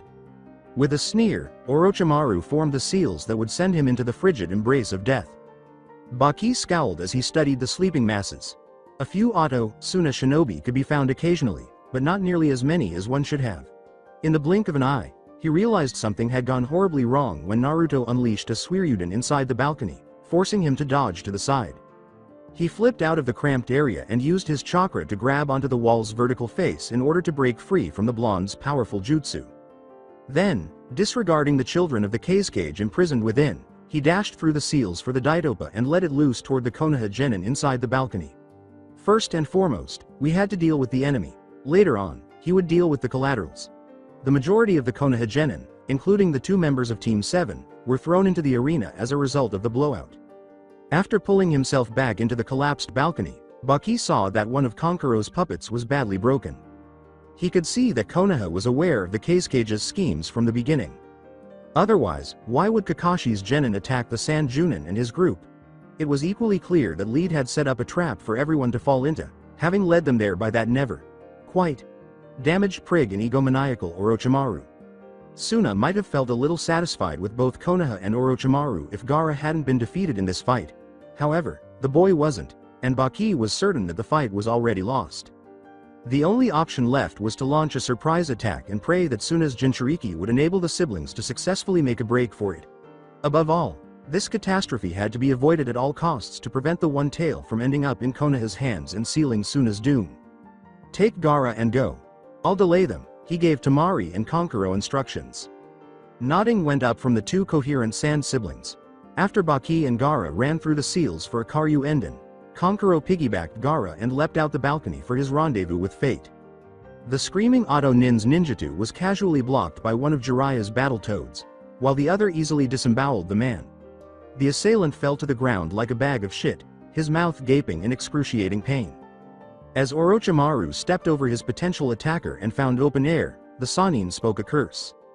You could always count on the betraying bastard to arrange things so that it would ruin the day for everybody else. This time, he'd launched his assault during the Toad Sannin's 2-minute pause to respond to nature's call. Jiraiya's godson had punched the little freak right to the brink of death, which was very fortunate. Had gallant Jiraiya wet his pants while taming a tailed beast, his reputation would not have survived the day.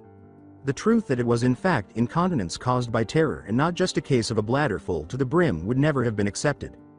Where's that Jinchuriki now, so I can defeat him and enclose the creature? Hey, kid, Jiraiya called out to Naruto, who was using a sand Jounin to form clones as needed and send them charging in to join the melee from a distance. With a, "I'm busy, old man," Naruto answered.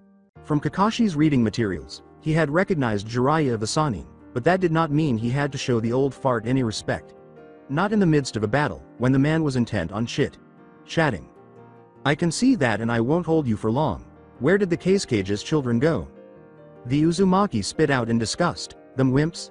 They ran out the stadium that way. Cowards." Jiraiya left without saying anything more. He enjoyed the brat, but it was time to cook a couple more. With the help of the men astride them, the 3 enormous summoned snakes spearheaded the assault to the village wall. Tora and the rest of his men trailed behind, moving quickly behind them.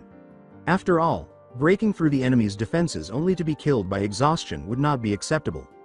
The sight of numerous Konoha shinobi gathered atop the wall provided the first indication that something was seriously wrong with the plan.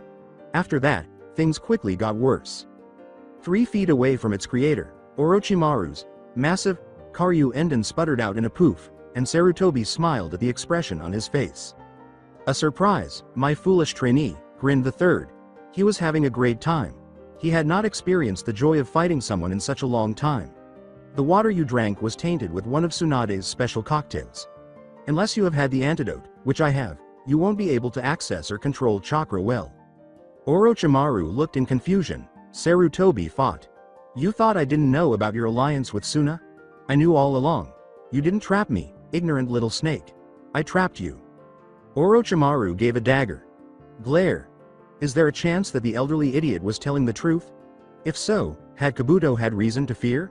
He cursed himself for having ignored his right-hand man so long ago.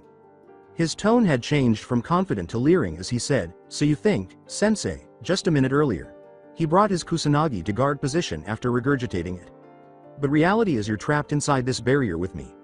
Your Anbu will never be able to break it in a million years. In the meanwhile, I should think myself capable of killing one crusty old fart even with a handicap." Sarutobi had a positively radiant smile. Before scurrying to the nearest Sound 4 member, he questioned, "But can you deal with 3 dozen Anbu in your condition?" He ignored the threat posed by the inner barrier, gathering enough chakra in his left hand to breach the shield and strike the kunoichi's head from behind with a kunai that was strong enough to pierce her skull all the way through. And as the third's arm crisped black, both barriers fell. Then, Orochimaru skillfully thrust his hand at his teacher's kidney to get to the Hokage. Sarutobi's hand burned and smoked as he leapt out of the way and took a stance. His slight grimace was the only indication that the flames hurt him. When Kabuto witnessed the barrier crumble, he realized it was time to leave. It was this final misfortune amid a day filled with misfortunes that persuaded him of the pointlessness of the entire endeavor. Thus, he dodged a blow against the 2 Anbu players facing him and quickly left the stadium, resembling a rat running from a sinking ship. His thoughts returned to the barrier and what it meant for his mentor as he ran. Since his master was a renowned Sannin, he was confident that Orochimaru-sama would pull through and elude his assailants, but the third Hokage would not. If Kabuto made it past the walls, his chances of survival were equally high. Baki was aware that he would not witness another sunset. He was an elite Jounin, but he was outclassed by 2 Anbu, the Jounin referee, the young Uchiha, his pink-haired teammate, and, of course, an endless supply of their blonde teammate who could perform close-range ninjutsu attacks and suicide runs. Nevertheless, he fought without regard for his own well-being because he had nothing to lose. He was even able to repel his aggressors for a few crucial minutes. When it finally ended, it was abrupt. Baki had fought with skill, never meeting Sasuke's eyes directly during the fight.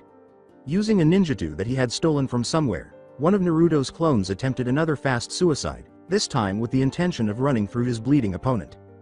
Given that Naruto had never trained with a blade, it was the most awkward sword attack ever, but the intention was obvious. An amateur's sword can cause just as much harm or death as one wielded by a professional. Baki was determined to exact a heavy price on his adversaries, and he had no intention of dying by shadow clone. With a wind blade far sharper than any sword ever created, he impaled the clone using his superior experience and proficiency with the weapon. In a puff of smoke, Naruto vanished, revealing Sasuke, who was launching his own assault in the blonde's wake. Baki and Sasuke exchanged glances for a split second before the boy swerved to avoid getting hit by an Anbu that was ambushing the Jounin from the side. Just like Neji had previously, the Jounin was quickly drawn into a genjutsu. The Jounin lacked his Byakugan, whereas the Konoha Genin had one to refute the Sharingan's falsehoods with the truth. Baki was caught in a web of nightmares that caused him to stumble unpredictably. The Anbu blade bit into his shoulders, missing what would have been a fatal blow by a mile and a half. The Jounin's agony caused him to crash out of reality, only for Sakura to strike his heart with a chakra-coated palm strike that left him unconscious like a bag of potatoes. He remained motionless. The root operator studied his victim like a sculptor studying a virgin rock. The enemy's decision to target the portion of the wall that was furthest away from the Uchiha grounds was not Konoha's fault. However, much hinged on the compound going up in flames during a nuclear holocaust. Based on that supposition, Konoha had laid out extensive plans that could not be derailed just because the enemy would not cooperate. Up ahead, one Uchiha compound burnt to a crisp. Before he saw them, Orochimaru sensed the Anbu wave. He quickly sidestepped while his three remaining guards, who had no idea that they were now the unofficial rearguard of sacrifice, moved to confront his assailants. Hopefully, he would have enough time to make his getaway by delaying the Leaf Anbu with the help of his three protégés. It was not to be, sadly. Using his blistered arms, Sarutobi managed to summon Enma, and the large monkey-like creature tackled Hirobu. The fall of the strongman and Monkey King left a large opening that Orochimaru's assailants could take advantage of. One took a pot shot with a Karyu Enden as Anbu poured forth, forcing the Sannin to duck to the side. Kidomaru was the next to fall, overpowered by sheer numbers, and the Anbu wave turned into a tidal wave. A passing Anbu took only a moment to finish Hirobu, who lay broken on the roof, and Saken and Yukon were washed away seconds later under that same charge. Hirobu also suffered from a terminal case of slit throat. Orochimaru was aware that the circumstances were the worst he had ever encountered, but giving up was not an option. Not in the confines of Konoha. He severed the offending arm of the next Anbu who approached him too closely after stabbing his first attacker in the abdomen. Subsequently, he let out a loud cry when Sarutobi, who had also entered the battle, lunged in from the side with the Enma staff, breaking his former pupil's knee. Orochimaru's scream became even louder as he fell on his broken and bent knee. Seizing the chance, an Anbu severed the Sannin's right shoulder muscles, preventing him from using his arm. After that, there was no way out for even a Sannin, left on his knees, without a weapon and unable to run. Running as fast as their legs would allow, Temari and Kankuro took off. Unbeknownst to them, they were pursuing a lost cause because Jiraiya was after them. They deserve credit for making it to the forest before he caught up with their small group. So here we are, two Genin against a Sannin. Think you can escape? Jiraiya said, obstructing the way. Temari tightened her hold on her fan. Their younger brother's injuries were so severe that their tactical situation could only get worse. They looked so very dead. Gaara, who was semi-conscious at the time, moaned and spat blood on Kankuro's shoulder. Your brother is severely wounded. Surrender and I'll ensure Konoha does everything we can to save him. You two will be treated well. Temari appeared unsure.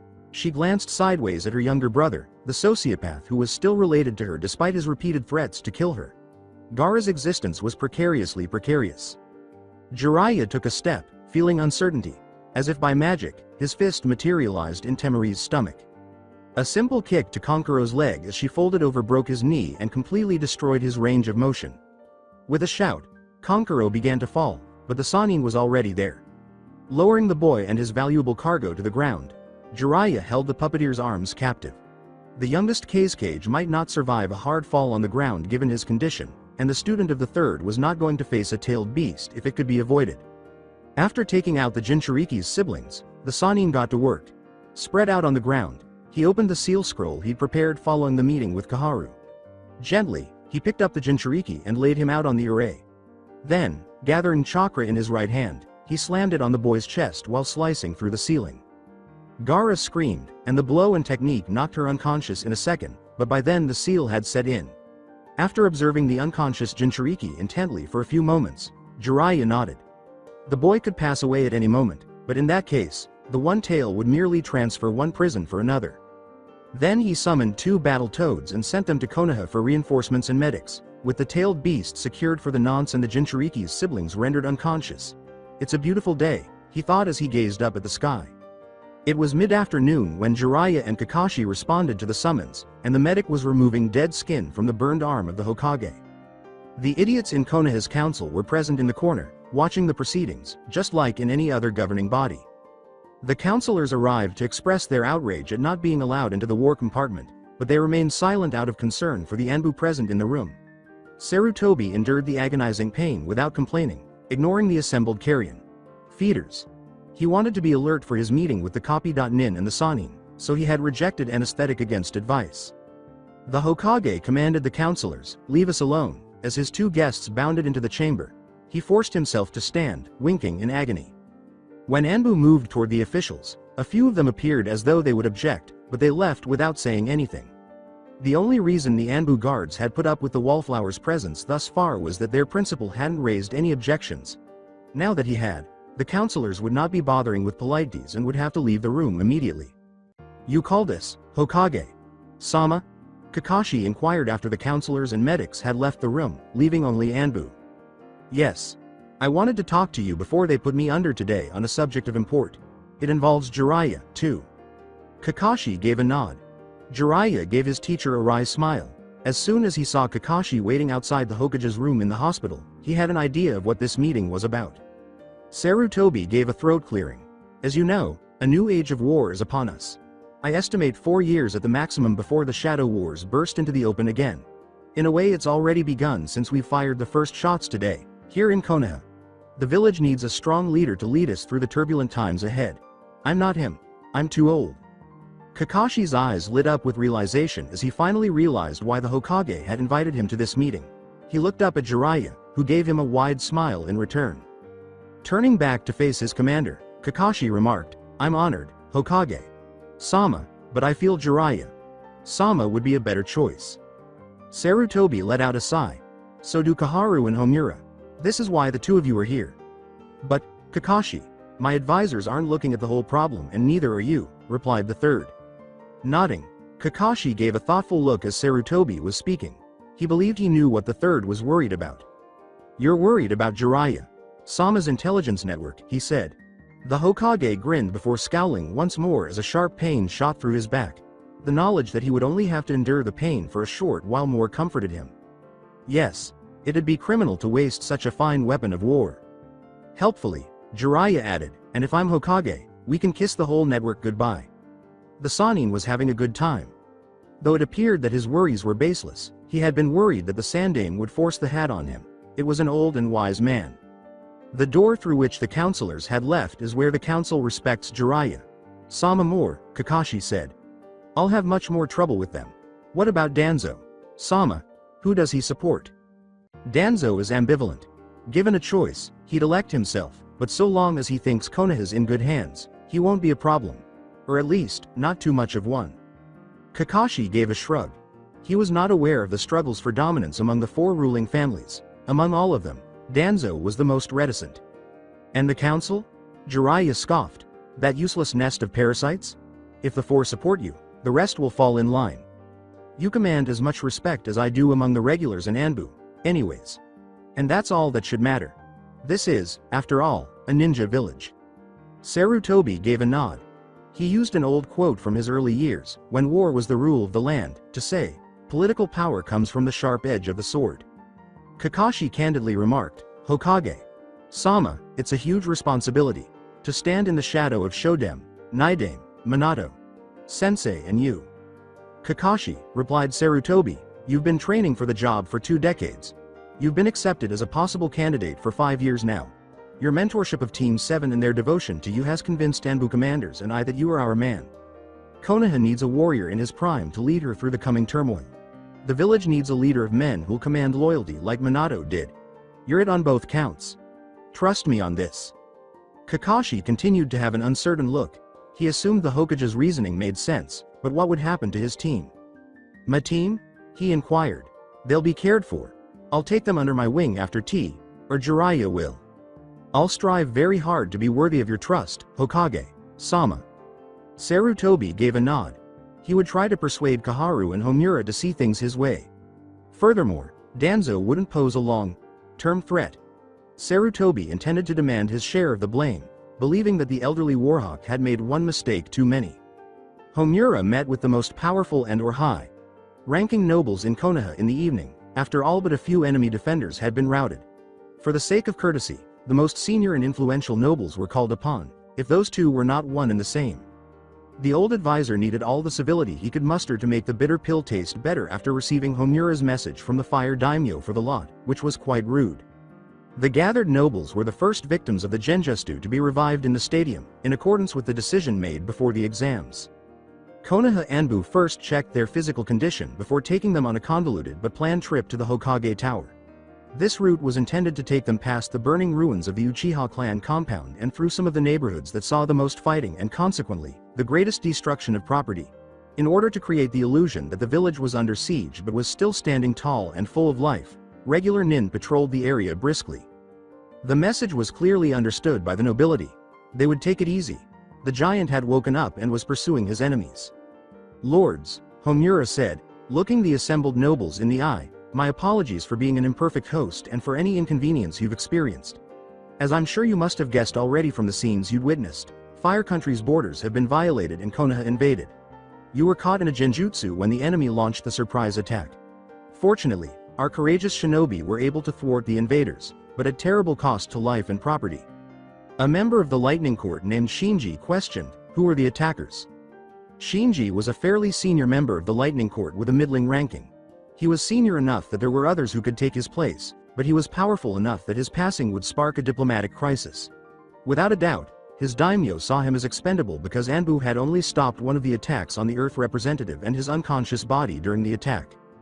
Homura was certain that the cloud forces supporting the invasion, along with their lightning allies, had planned to have Orochimaru's diplomats killed in order to blame Leaf and Fire for their demise and utilize the fallout to gain concessions.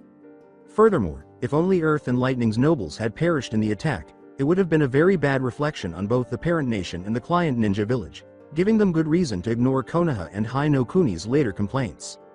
Luckily, Anbu intelligence had expected this kind of move and had placed guards near the Lightning and Earth contingents. Orochimaru led a group of shinobi, including Suna and Otto. Homura responded, displaying multiple Hittites in front of his audience. When Homura made his announcement, Lord Akio was visibly shocked and surprised and asked, Suna participated in the attack. Being the closest confidant and friend of the Wind Daimyo, he was aware of the trouble this would cause for his nation. Even though Wind was an experienced politician, the news took him completely by surprise, to the point where he did not think to question Wind's innocence right away. Yes, noble lord. Orochimaru was masked as Kazekage to assassinate the Sandaime. Akio turned pale. Did he? Homura gave a headshake. Fortunately, he did not. The traitor is caught and behind bars. He will be executed in public for his crimes against Leaf and Fire as soon as our Anbu are done questioning him. But this does beg the question, why was Orochimaru dressed as Kazekage? Should Konoha and Hai no Kuni assume that a state of war now exists between our two nations and shinobi villages? Akio looked even paler. On my soul and honor, Wind did not have anything to do with this, he said. Then as a token of Wind's continuing friendship, you will do us the favor of sending a message to the daimyo regarding Suna's treachery and promise reparations. Reparations I cannot promise without consulting the daimyo and without knowing the extent of your demands, replied Akio.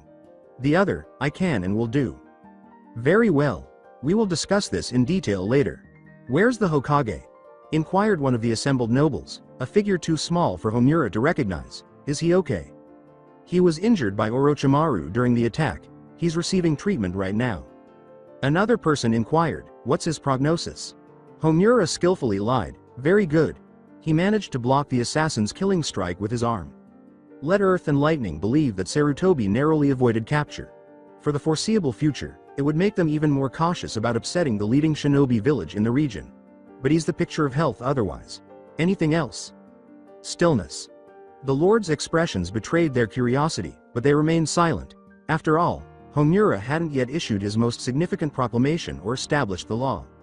You are here because Fire and Leaf want you to get in touch with your governments and tell them that Hai no Kuni and Konohagakure no Sato have declared war on Rice and its client shinobi village, Otto, until that day when Hidden Sound is dissolved and no longer exists as a shinobi village. We will not put up with their foulness any longer, and Orochimaru and all his hideous creations have to go. We will not put up with any foreign intervention in this regard. Any hostile action toward our shinobi by your employees within Rice will be regarded as an official declaration of war. In pursuit of this objective, 2 companies of our shinobi left less than an hour ago to protect Raya's borders and the trader's facilities from intruders. More are about to depart. Detachments within Hai no Kuni have been given orders to advance and cross into Rice as well. Of course, your governments are free to step up security on your side of the border, but they must respect the line. You may be sure that after their mission is completed and nothing remains of Orochimaru's legacy, our forces will retreat to Fire's boundaries. Hai no Kuni and Konohagakure no Sato also strongly condemn any nations or states that help the invaders in their nefarious plot. The Fire Daimyo has stated he reserves the right to wage war against these outlaw states on his own volition.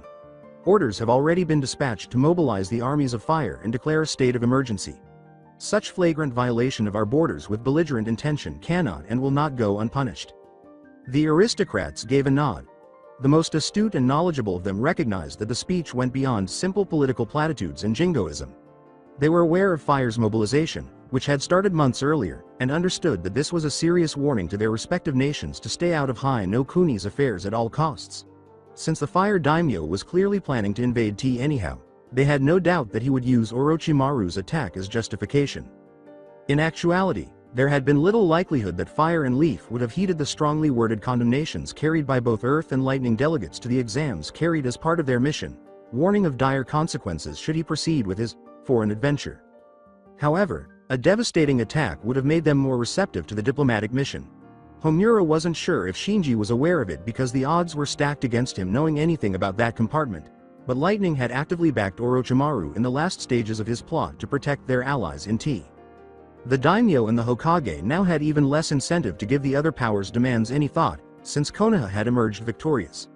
Particularly when, in reality, their rattling of sabers was all bark and no bite. Unlike Fire, the other great powers lacked the capability to project force effectively and were too far away from T to be prepared for war. After a day, the illumination in the cave's center was surprisingly good, though not enough to make the ceiling visible.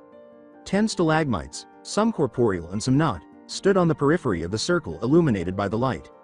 "Zetsu, please report," stated the main character. Zetsu's black half took over and said, "They've taken Orochimaru captive as well as the one-tailed Jinchuriki." Then, the white half said, "Konoha has crushed the Otto Suna alliance," pausing briefly before switching again to say, "The Jinchuriki will not survive long." "Their plans? Unclear," came back from Black. "Zetsu, keep an eye on Konoha. Itachi and Kisame, depart for Suna at once. Observe and report.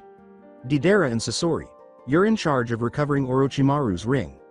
Hidan and Kakuzu, your mission from before is unchanged. Summon a meeting once you make some headway in your missions."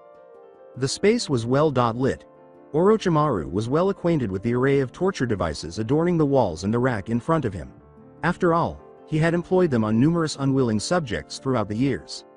His first objective was to get away, but he was unable to free himself from the manacles that were suppressing his chakra or the straps that were holding him to the chair. His body hurt from chakra deprivation and the healing he'd received from leaf medics, and the pains drained what little strength remained in him. The latter was due to the fact that Konoha's healers were still ignorant of his actual nature and had employed methods that were effective on people but not on someone who had crossed human boundaries like him. "It's good to see you again, Orochimaru." The Sannin turned his head in the direction of the voice, using the little movement allowed by the restraints. Naturally, he was familiar with the individual responsible for it, having oversaw the current Jounin's induction into the Anbu Corps several years prior. "Ibiki," he acknowledged the leading interrogation specialist in Konoha. The Sannin's voice was completely fearless, which spoke volumes about his mental toughness. "Yes, I am," Ibiki acknowledged, nodding toward his aides. "And I must say that it gives me great pleasure to entertain you today." In Ibiki's group, the 3 Anbu strong security detail took up their positions behind Orochimaru. Alongside the Jounin, there were 2 torturers who went to check their tools of the trade. Orochimaru gave a leer. The records of the Sannin were kept in the Konoha archives, and they would have informed Ibiki that the Jounin would be coming for other reasons because he is one of the few individuals who does not crack under duress. I didn't know you were a sadist rather than your garden variety amoral critter, Ibiki, said the man. Maybe I should have tried to recruit you instead of Anko-chan all those years back. Ibiki chuckled while examining the IV that supplied Tsunade's concoction to the disloyal individual. We know a lot about your little clique, and it turns out that Konoha and Fire have to reveal some of our hand to achieve our objectives. Perhaps, but Orochimaru, I'm here mostly on business, though I won't deny the pleasure. Konoha knows that you won't break under torture, but most of your foreign allies don't. And the ones that do will doubt you did, and that serves Leaf's purpose equally well. Your friends don't really need to know where we obtained our information, do they? Additionally, we will be motivated by the bonus of permanently damaging your reputation. Imagine it as Konoha urinating and spitting on your grave and corpse. A just punishment for your offenses against the community. Then, Orochimaru fought against his bonds. He had no fear of death or torture, but he hated his village so much that he could not bear the idea of Leaf getting any advantage through him. Teeth and nails should come first. Ibiki calmly gave his assistant instructions, then work on its bits. After that, we'll see what a skinned snake looks like and how it sounds when basted with vinegar. With a glance at his daimyo's face, General Hiro, the long-serving head of intelligence and trusted ally of the Wind King, quickly deduced that violence would break out soon. Although his liege was generally amiable, he could be a fierce opponent when provoked, as the Cage unluckily learned. Your Highness, the general said with a profound bow. The daimyo, Kusakabe Tetsuo, reciprocated with an imperial nod of acknowledgement. The lord began, emphasizing the title as he always did when speaking of the head of the Wind's Ninja Corps, General Hiro. It has come to our attention that the honored Cage has taken it upon himself to wage war on the land of fire. Our delegates to the Chunin exams have informed us that our cousin, the one who rules Hai no Kuni, is furious and believes that we have betrayed him. We would understand why this was such a colossal failure of our intelligence apparatus. We would also be aware of your plans to atone for this wrongdoing. After the daimyo's speech, General Hiro's pallor had dramatically paled. He took a deep breath, feeling his life flash before his eyes, knowing that the ways of honor gave him only one chance to save himself, his clan, and his lord if he'd shamed them. I, and I alone, failed at my duty to defend my lord and people from enemies within and without, he declared, speaking formally and with a hesitation and emotion that one might expect from a man confessing something painful. I will disembowel myself for this crime and dishonor. I implore my lord to grant me the privilege of seeing the deed. The daimyo gave a nod. Yes, we will. This afternoon. Suggest a deserving replacement and give him responsibility for the probe into the error. The general remarked, Lord, it will be done. The daimyo's brows furrowed in contemplation. He knew that the impolite fools in Suna ought to pay for their vile ways and betrayal. But what should he do, and more importantly, what would appease Fire and keep them off his back until such a time as when his treasury was full, his ninja obedient and loyal, and his forces prepared for war? The answer, when it came, was so evident that it felt inspired. That's it, my dear friend. Kindly let General Zenzaburo know that we would like to meet with him to go over our plans for fighting the hidden village in sand. The general bowed deeply and left the room, hurrying to get out of there in time for his seppuku ceremony in the afternoon, writing letters to his family, organizing his affairs, and finishing his official tasks. After 2 weeks, hey, Kiba called out to Naruto. It was early evening, and 3 weary heads turned to the Inuzuka's call. Having done exceptionally well on the exams, as their teacher put it, and because Konoha felt like sticking a finger in Cloud's eye, Anbu had called Team 7 in for the daytime security detail of Kumo's dignitaries. Naturally, the genin were unaware of the political nature of the decision, or that Anbu Corps was using the mission to assess them as potential candidates for its program. Given the nature of the exam, Kakashi was not permitted to watch over them, which made the work stressful for his team, especially considering that their debriefer had informed them that their primary responsibility was not to defend the diplomats from outside threats but rather to make sure that the Cloud delegation did not steal into the village without being noticed. Join us, Kiba said, pointing to his table. Since the attack, all of the Jounin had been very busy, and after working their 8-hour shift, Team 8 was hanging out with Team 10. Kiba was unaware of the other teams, but he was very keen to have Team 7 join him and his friends so he could hear their side of the story about the recently finished exams. Naruto glanced at his teammates, who gave him a shrug. He accepted the offered seat and glanced around, saying, We were on our way to Ichiraku's, but I guess this'll do. What's on the menu? Is it significant? Sasuke retorted before anyone could reply. He'd made sure he wasn't sitting next to the Yamanaka by sitting between his teammates. He did not want to be groped by the blonde kunoichi if he could help it. We'll have whatever you ordered. Whatever he says, Sakura concurred. Naruto gave a shrug. What are you guys doing, then? Choji inquired. Guard duty, Sakura replied.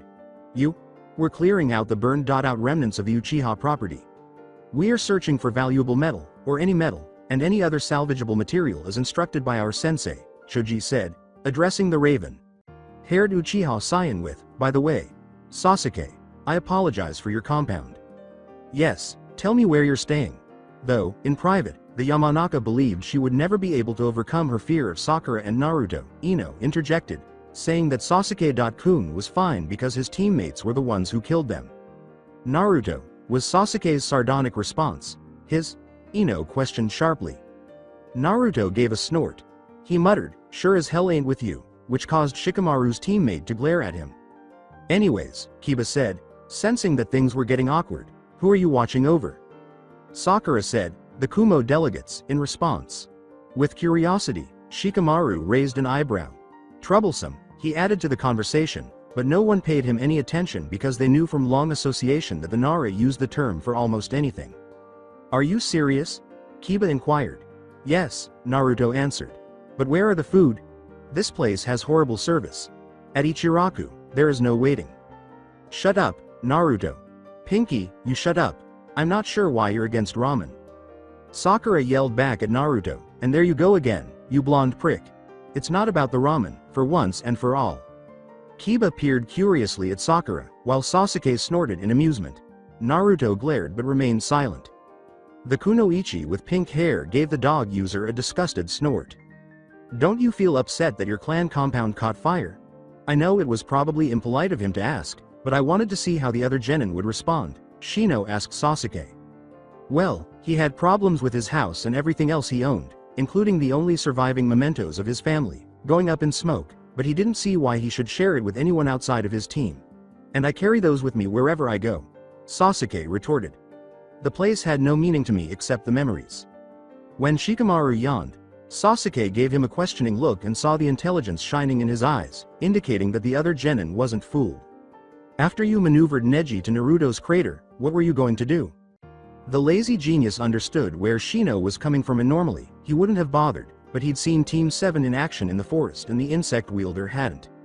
As Shikamaru saw it, it was better for everyone involved to turn the conversation away from the painful memories and towards something more mundane, but interesting yet. If Sasuke took Shino's questions the wrong way, it would become troublesome for everyone.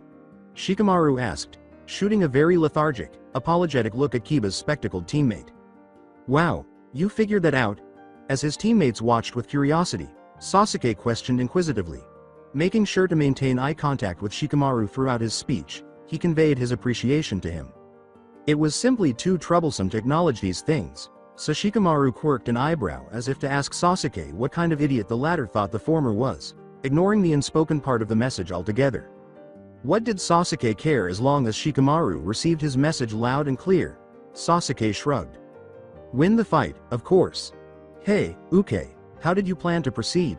Naruto inquired. The boy shouted profanities, but he had enough sense to leave his offending classmate out of it, and then went to clean himself up. Ino, who had been sipping water, sputtered at her crush's nickname and sprayed Naruto. She looked mortified at the offense she'd just given the murderous blonde, and her hands shook slightly in fear. She knew it was irrational, but she was afraid that Naruto would hurt her like he did that sound genin. Good going, Ino, Kiba replied. I'm sure Naruto appreciates how you did everything but slap him in his face. Kiba, not understanding her reaction, glared back at Ino, who was now filled with anger instead of fear. When the waiter delivered their fare, the awkward silence that had followed the two's declaration of war broke a few seconds later, and by the time Naruto returned, everyone had mostly forgotten about the conversation in favor of enjoying their food. It's done, lords, the chief negotiator for Hai no Kuni declared, shoving 2 copies of the final agreement across the desk. Sarutobi picked up his scroll, unfolded it, and read the executive brief before Lord Watenby picked it up and weighed it in his hands. Like Sarutobi, Watenby had not taken part in the negotiations, but he was aware of the main points of the treaty from the daily briefings he had been attending for the previous week. "Well, it has everything we wanted," Watanabe exclaimed, grinning broadly. Indeed, and it was all finished in a flash. The delegations from Wind and Sand wouldn't have it when the Lightning and Cloud delegation tried to take their time. The newly appointed Kazekage was eager to move past everything connected to the previous regime, and the Wind Daimyo wanted the negotiations to end as soon as possible. Their daimyo's threat of violence undoubtedly made a difference in that situation. And when we revealed Orochimaru's admission and alluded to telling Stone and Rock about Cloud's responsibility, Lightning and Cloud were eager to sign the treaty. They even started to see tea in our perspective. So, as desired, we get to keep the one tail? I had assumed that the delegations from Kase no Kuni and Sanagakure no Sato would work hard to negotiate its return, inquired Sarutobi, raising his gaze from the scroll. I feared it would turn into a major point of contention. What took place? We think the Wind Daimyo forced the issue, Hokage Sama. Did he just now? We believe he did it to make a point to Suna, since as you are aware, Sand is powerless to oppose his orders in their current, weaker form. Naturally, if there are any disturbances at home, we must assist him. In consideration of the quarterly tithes outlined in Annexure C. Tithes are a good thing, but security? Stretched as we will be, that's going to be difficult, Watanabe said. We are able to handle it. The Hokage answered, we expected there to be small-scale conflict between the hidden villages while the nations themselves prepare for war. We'll just have to make sure that we tie things up at tea and rice as soon as possible. There wouldn't be too many Kumo ninja to oppose us because the country has declared itself neutral against the invasion, but if we allowed things to get out of control, there would be enough renegade Kumo Enin and the traditional Nukanen to give us a headache. To the negotiator, what about the Kazekage's children? But I don't think tea will be too hard. An accommodation has been made for the 2 children who are still alive. The man shot the Hokage a sly smile and said, the agreement doesn't say, however, that they shouldn't train or teach others. Konoha can grant them political asylum as long as they don't don Leaf's colors. We believe Suna doesn't care too much about the information they carry, she just wants them out of the way. Sarutobi gave a headshake. They also give us 2 new shinobi. Fantastic. The siblings will have access to the training areas, I promise. Naturally, for the purpose of exercising. Watanabe gave a nod. Is there anything more? He inquired. The mediator gave a headshake. After Orochimaru's execution this evening, everything is said to proceed. Cheers to Sarutobi's sweet victory over tea. Soon, those pissants will be gone from our lives forever. Kaharu said out loud, we need him, omitting the necessary addition if only to avert civil war. Maybe, Sarutobi conceded, gesturing to the paper in front of him, but that's high treason. That limits me in certain ways. That raises the question of whether Danzo's living expenses are greater than his death expenses. Examining their copies with disgust, the 2 advisors realized Danzo was a fool who thought little of the consequences of his actions, but really, ordering Mizuki's murder when it could have destroyed Fire and Konoha's plans for the exams was too much. The old cripple was unquestionably a patriot to the village's ideals, but that fact did not absolve him of his treasonous actions against the other ruling 4 of the evidence at hand. Nor could it withstand the heavy hand of the law. They certainly had no desire to stand up for him. Sarutobi had no doubt contrived the evidence. After all, even a temperamental idiot like Danzo couldn't have lived to a healthy old age if he hadn't been thoughtful. Still, they knew exactly who was to blame for the disaster. In fact, they were completely certain of it. Hopefully, they could get the 3rd to see reason, which judging by his last statement was going to be hard work, and forge a compromise, because Sarutobi had made it very clear that it was up to them to clean up the mess as best they could, salvage what was salvageable and do everything in their power to avoid bloodshed and possibly civil war within the village, because he wasn't going to. He is dependable. It was galling to say that of Danzo's ambitions and his ideas, but he and Kaharu were really grasping at straws here. Anything was better than shedding their own blood and weakening the village in these troubled times, Homura remarked with a sigh of resignation, knowing that the argument was weak in light of the evidence. Yes, but over the years, his fervent patriotism has caused a great deal of trouble in both the domestic and international scene. He has a history of using force without considering the repercussions, and I have to remind you that even the greatest patriots need to be abandoned from time to time. And besides, the daimyo has been less than satisfied with the idea of Danzo in a position of responsibility for years now. He has expressed his reservations on the subject. This incident just proves his fears true, and I see it as a great opportunity. Undoubtedly, the time has come to deal with Old One Arm, Lord Watanabe added. Kaharu and Homura glanced at each other slantwise. They were curious about the role played by the daimyo's plenipotentiary ambassador to Konoha in a meeting regarding what was essentially an internal issue within the village, despite the fact that the issue had security implications for fire as a whole. They were aware now. Watanbe's position was considerably more rigid than the third's, and his existence ensured the daimyo shared his thoughts. It did not portend well for the future, if the ruler of fire stuck to his convictions. After all, the carnage they had prayed so desperately to escape might not be prevented. Switching to speak to her teammate instead of the nobleman, Kaharu begged the Hokage, "We cannot execute him, Sarutobi. We simply cannot. Root is too powerful." Shaking his head, the Hokage said, "My hands are tied," glancing at Watanbe. "The law is pretty clear on that point. If you appeal to the daimyo, he'll grant a pardon, you know that. There is precedent there," Homura said.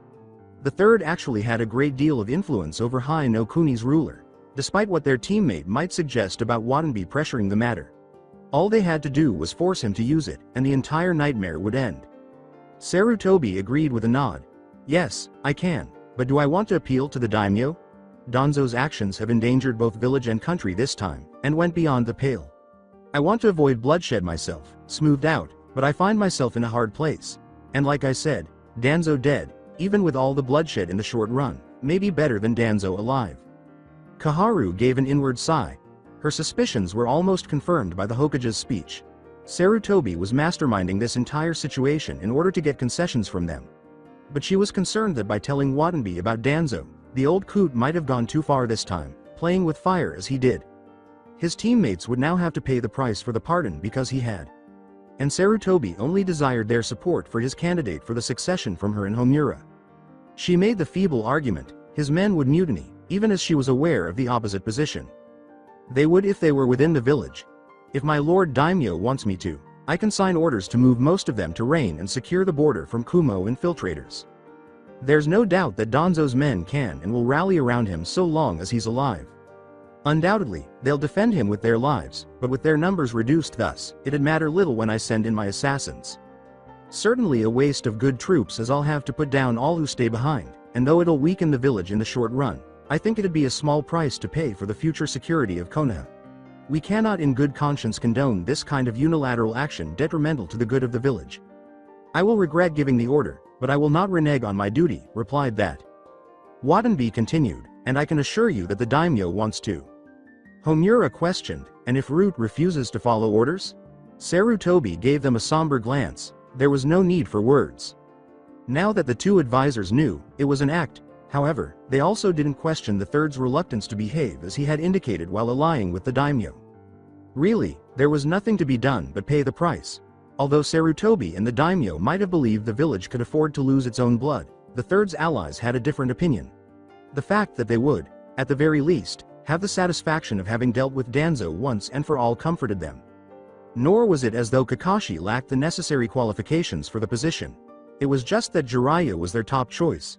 However, they would be happy to give the seat to Minato's student in exchange for averting a civil war. In a pathetic attempt to win some brownie points, Homura said, "We can strip him of his power." "Are you out of your mind? Root would flock to his standard if we make such an announcement, and then we'd certainly have a civil war in our hands," Sarutobi responded with a bit of rage. "No, I don't think so. I think Homura means strip him of his power by virtue of sending him to Suna. Let them deal with him," Kaharu added. Intrigued, the third said, "Put him in charge of our complement there?" "Yes, just don't send his men with him. Give him 2 companies from the reserves. If we offer him leeway to recruit and train his own men as needed, I think he may agree to the deal." Though Sarutobi's expression suggested he was interested in the concept, the Hokage said nothing and let his allies elaborate. "Especially if we show him the evidence and threaten to leak it to the heads of the noble houses in Fire as well as the clans in Leaf. If that happens, he can't hope to win a civil war and will have to accept our terms once we dangle the other stick before him. Exile of sorts with the possibility of honorable return. That's implied by the confidentiality agreement anyway. Or the gallows. It'd keep everyone happy, and we can rotate the security complement assigned to watch him as well as his own recruits on a periodic basis. Say, we recall 1 company every 6 months or so. Yes, I think that'll work out," Homura said. With curiosity, Sarutobi leaned forward. However, their concept remained incomplete. One concern that persisted was who would oversee Root now that Danzo was no longer there. What's to keep his own men here from reporting to him? We need someone to replace him as their commander. Kaharu answered, Jiraiya can do that.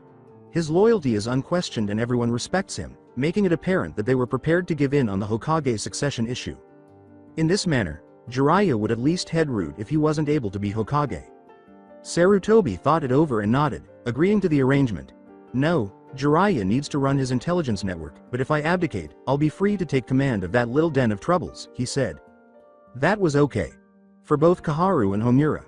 The finer points of the agreement were the subject of the remaining conversation. Upon the two advisors' eventual departure from the room, content with the agreement they had reached, Kakashi on the seat in exchange for Sarutobi overseeing Root, Danzo out of their hair, and averted civil war, the third turned to Lord Watenby and nodded. Thanks, Watenby, for keeping your end of our deal, he replied. You're welcome. This was a good deal itself. Yes. The Wind Daimyo is going to love it when he hears that one of the ruling four is in charge of the mission, the Hokage chuckled. True, Watenby grinned in agreement. It would ensure his border's security for the near future until the other villages find out, if they find out. In the meanwhile, he gets to rebuild his ninja corps and we get to seed his whole country with spies. Wind will entwine itself tighter in Fire's embrace, which is even better. Yes. Watenby inquired somberly, tell me, Sarutobi, did you cook up the evidence on Danzo? The third gave his friend a very telling glance. Watenby, understandably, did not question him further. Danzo took a seat after fixing his steady gaze on the four individuals in front of him. The way the chairs were arranged made it obvious that they intended to square off against him on some issue, but he was unsure of what exactly. Kaharu said, Danzo, thank you for responding to our summons. Danzo gave a nod. He questioned, is there a reason I was summoned? Kaharu turned to face the Root leader after taking a quick glance at the others, their gazes locked. Yes, there is, Homura answered. Kaharu gave a throat clearing. Shinobi of Konohagakure no Sato, advisor to Sandaime Hokage Danzo, you're accused of sedition and high treason for conspiring to undermine the defense of realm. How dare you? Danzo yelled, whitening his knuckles and tightening his grip on his walking stick. We dare, Homura replied, because we have evidence you ordered the assassination of Chunin Mizuki, fellow shinobi of Konoha, selling national secrets to the enemy and conspiring with him to overthrow the lawful leadership of Konohagakure no Sato, and we're satisfied of your guilt. Then, this is not a trial, it's a sham, Danzo shot back. Perhaps, Kaharu replied. But given the magnitude of your crimes, are you sure you want a trial, Danzo? You no doubt want time to prepare your defense as well, Homura stated. Danzo gave an angry glare. They quickly realized such a blatant ruse, as he had anticipated. That was all right, though. He had a suspicion similar to this and instructed his subordinates to come get him if he did not return in 3 hours. His range of motion would significantly expand after that. Yes, I do. Then you wouldn't mind if we shared the evidence with the heads of the clans. We can do it now and have the trial on the day of your choosing, replied Kaharu. The elderly warhawk paused at that. He had forgotten that they wouldn't have risked attacking him without a well-thought-out strategy. With Root cut off from the outside world and trapped in the room, he was helpless and they could move against him fearlessly for the time being. Danzo was certain that the proof they had gathered against him was excellent falsification. However, a considerable number of the clan leaders would be more than happy to denounce him. His dreams of a united village free from clan rivalry had never appealed to the established clan hierarchy, and they would jump at the chance to bring him down.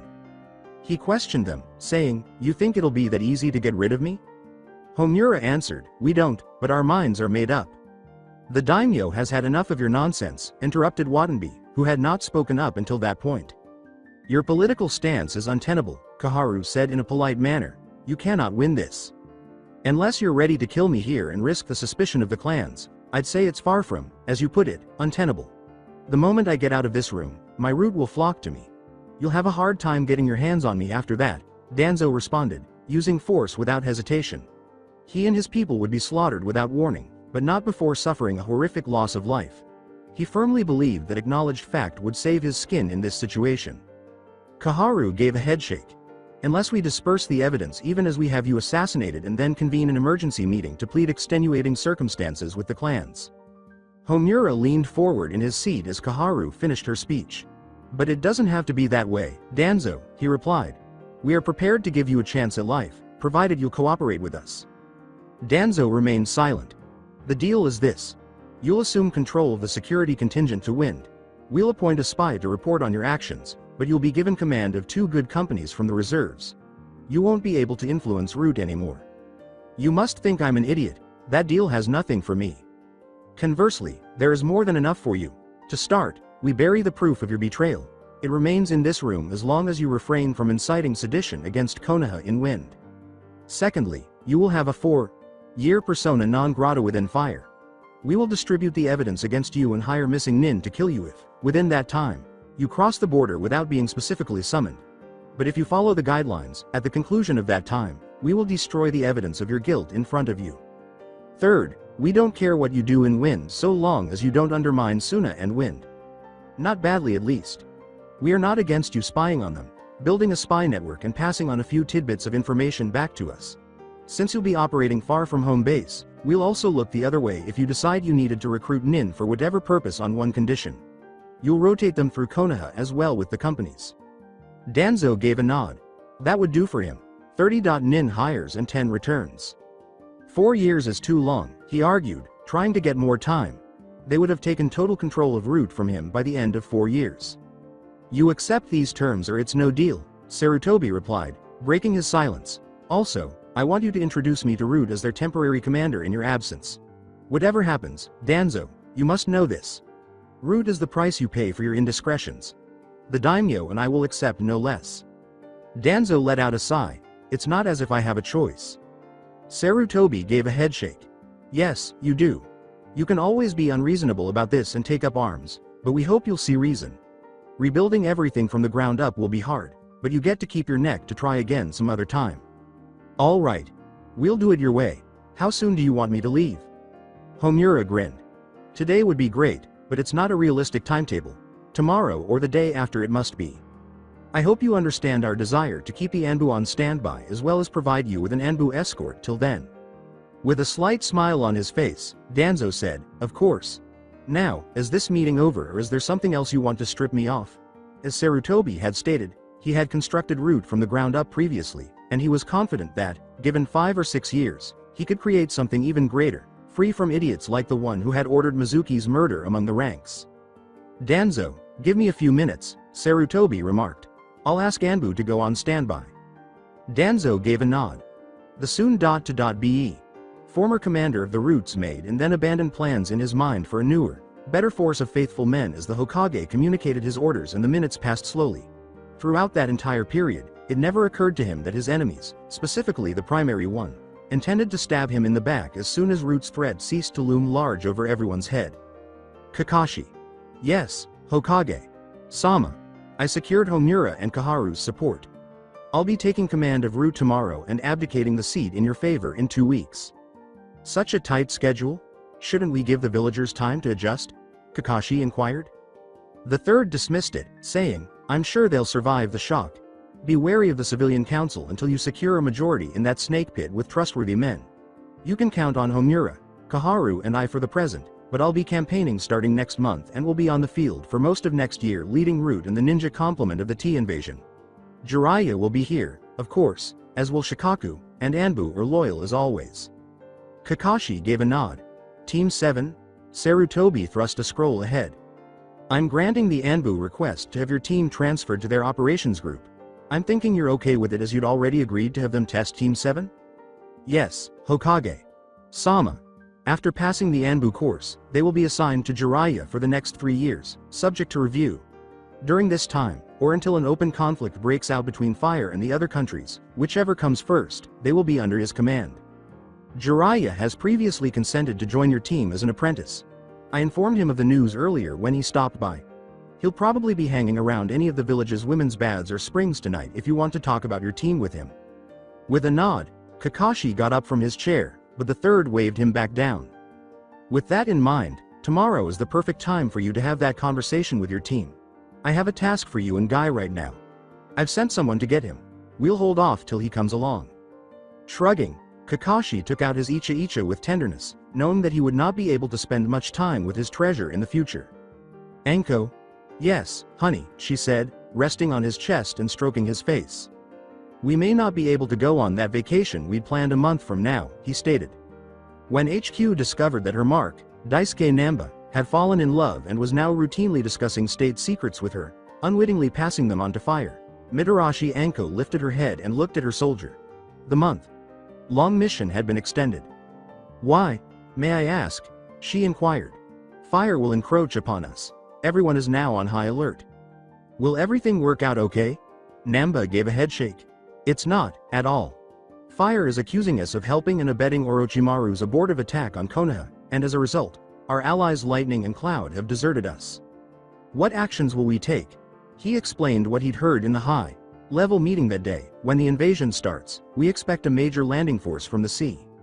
We're hoping saner heads will prevail in Fire's court, but the order's been sent out to the fleet to report in early so that they'll be refurbished and out at sea in time to thwart the invasion. Our forces won't have to engage the enemy on several fronts and won't be overextended if we can destroy it. After that, we ought to be able to combat them. Oh, it crashed against the wall and broke, cutting off the alarm abruptly. Sakura lost a lot of clocks that way, though this one belonged to Naruto. Awake, awake, from the foot of the bed, Naruto yelled. Even though Sakura and Sasuke scowled and gave the blonde a menacing look, they sat up and stretched. Are you prepared already? Questioned Sasuke. Are you serious? In order to avoid having to hurry to the restroom, I got up 20 minutes early. Remember, there's only one in the house? As soon as Sakura saw her friend approaching, she threw her blanket over him and ran away, slamming the door in his face. You cheated, Pinky. As Naruto laughed hysterically behind him, Sasuke yelled. Uke, screw you. Sakura yelled back, ladies first, from behind the door. Sasuke moaned to himself, that part is debatable, and strode backward, glaring at Naruto, who was still laughing. What are you laughing at, prick? In return, Naruto grinned. Not a thing. I'm going to make some ramen for now. Do you wish to have some? Yes. You'd better be ready for the psycho too, or else she'll take offense. The mutt was going to be singing soprano for some time to come, but that was just an aberration. Team 7 was conflicted about the other rookies' sudden interest in them, but they tried to be friendly.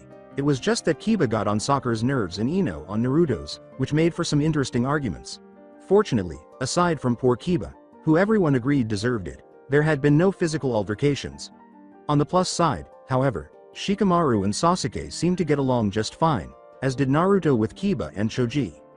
She has a different kind of temper. You should be careful what you say around her, Naruto whispered.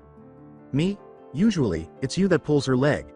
I avoid the psycho, Sasuke shot back, a little too sharply. Uke, what was that?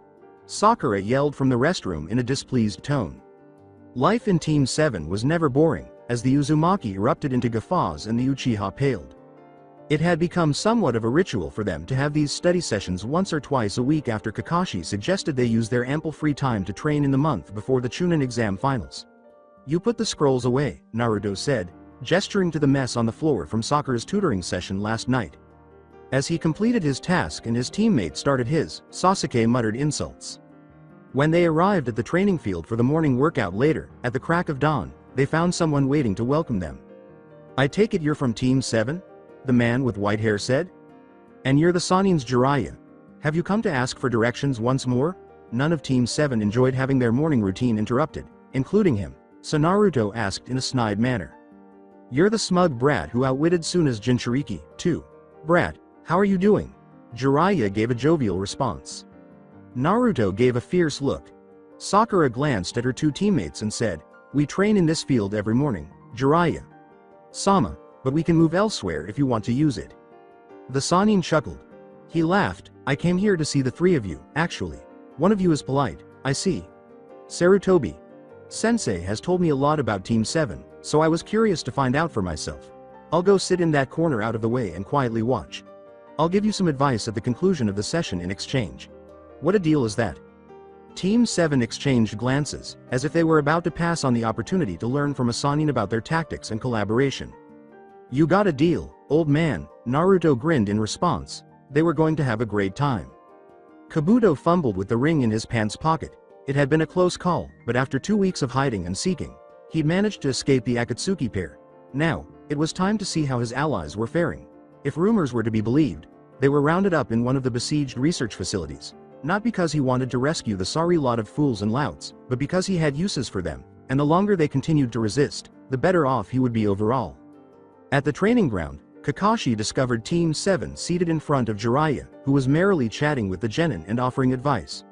Jiraiya waved to his students and, giving the Sannin a nod of acknowledgement, made his way to his team. Jiraiya. Sama. Kakashi, I was just having a conversation with your team. This group of kids is pretty good, the Sannin remarked. Kakashi examined his tiny sprouts. It is, he said with pride. Naruto, Sasuke, Sakura. Today's the last day we'll be working together as a team, he said to Team 7, but only because he thought that breaking news should be delivered in the most shocking way possible. What? Naruto shouted fairly loudly. Yes, what has transpired, Sakura agreed. Kakashi did not respond to their inquiries. Instead, he was more troubled by Sasuke's lack of response and the boy's refusal to look at him.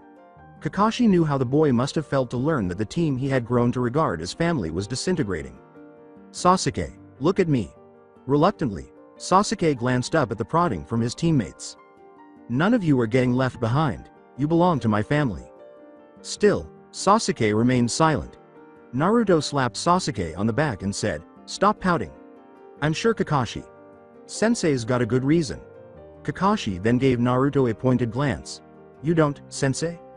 The Jounin shrugged inwardly, and Kakashi shot his student his winning smile, which sometimes worked and sometimes did not. If it had any effect on Naruto, he did not show it. Promise me you won't share it with your friends until you hear the official announcement. Everyone nods, including Sasuke. I'm going to become the Hokage sometime in the next few weeks. Are you serious? Sakura and Naruto inquired. Sasuke merely gazed. Yes, really. What will happen to us? It was obvious from his tone that Sasuke meant Team 7 with Kakashi when he said that. Well, you will always be my amazing pupils. Regarding the three of you in particular, you are now Anbu recruits. Jiraiya continued, and you'll be my apprentices. Team 7 gave the Sannin a scowl. You were aware. You came to investigate us. Jiraiya gave a shrug. Naruto told Kakashi, I don't like him, and his teammates nodded, giving the renowned ninja a stern look. Now, stop acting that way. Jiraiya. Sama is a very good instructor. He gave the Yondaime training. Sakura said, we know that, Sensei, maintaining her scowl. He also wrote the Icha Icha series. I'm hoping he can gradually wean Sasuke and Naruto from one another. All well and good, boys, but you haven't really experienced anything until you've laid eyes on a woman's silky soft skin. Jiraiya. Sama is fully aware of that. Ew. As Team 7 uttered these words together, Sasuke and Naruto inadvertently started to pull apart. Ignoring Jiraiya's boisterous laughter, Kakashi smiled innocently at his students. Anyway, I want you three to remember that you're Anbu now, not to mention my students, he said in a serious tone. You have the Anbu creed as well as the example set by the Team 7s who came before you to follow. I'm hoping you succeed. The genin gave a nod.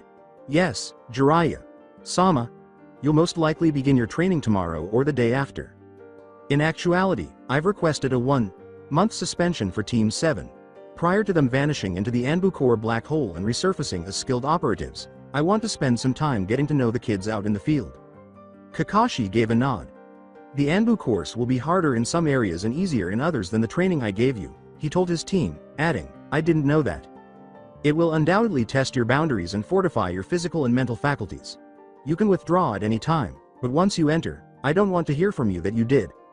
Although Team 7 is not allowed to withdraw from the course midway through, it is not prohibited either. No matter what they throw at you, you guys will stick together and get through it. The genin gave a nod. All right, I'm happy for you. Congratulations, Kakashi.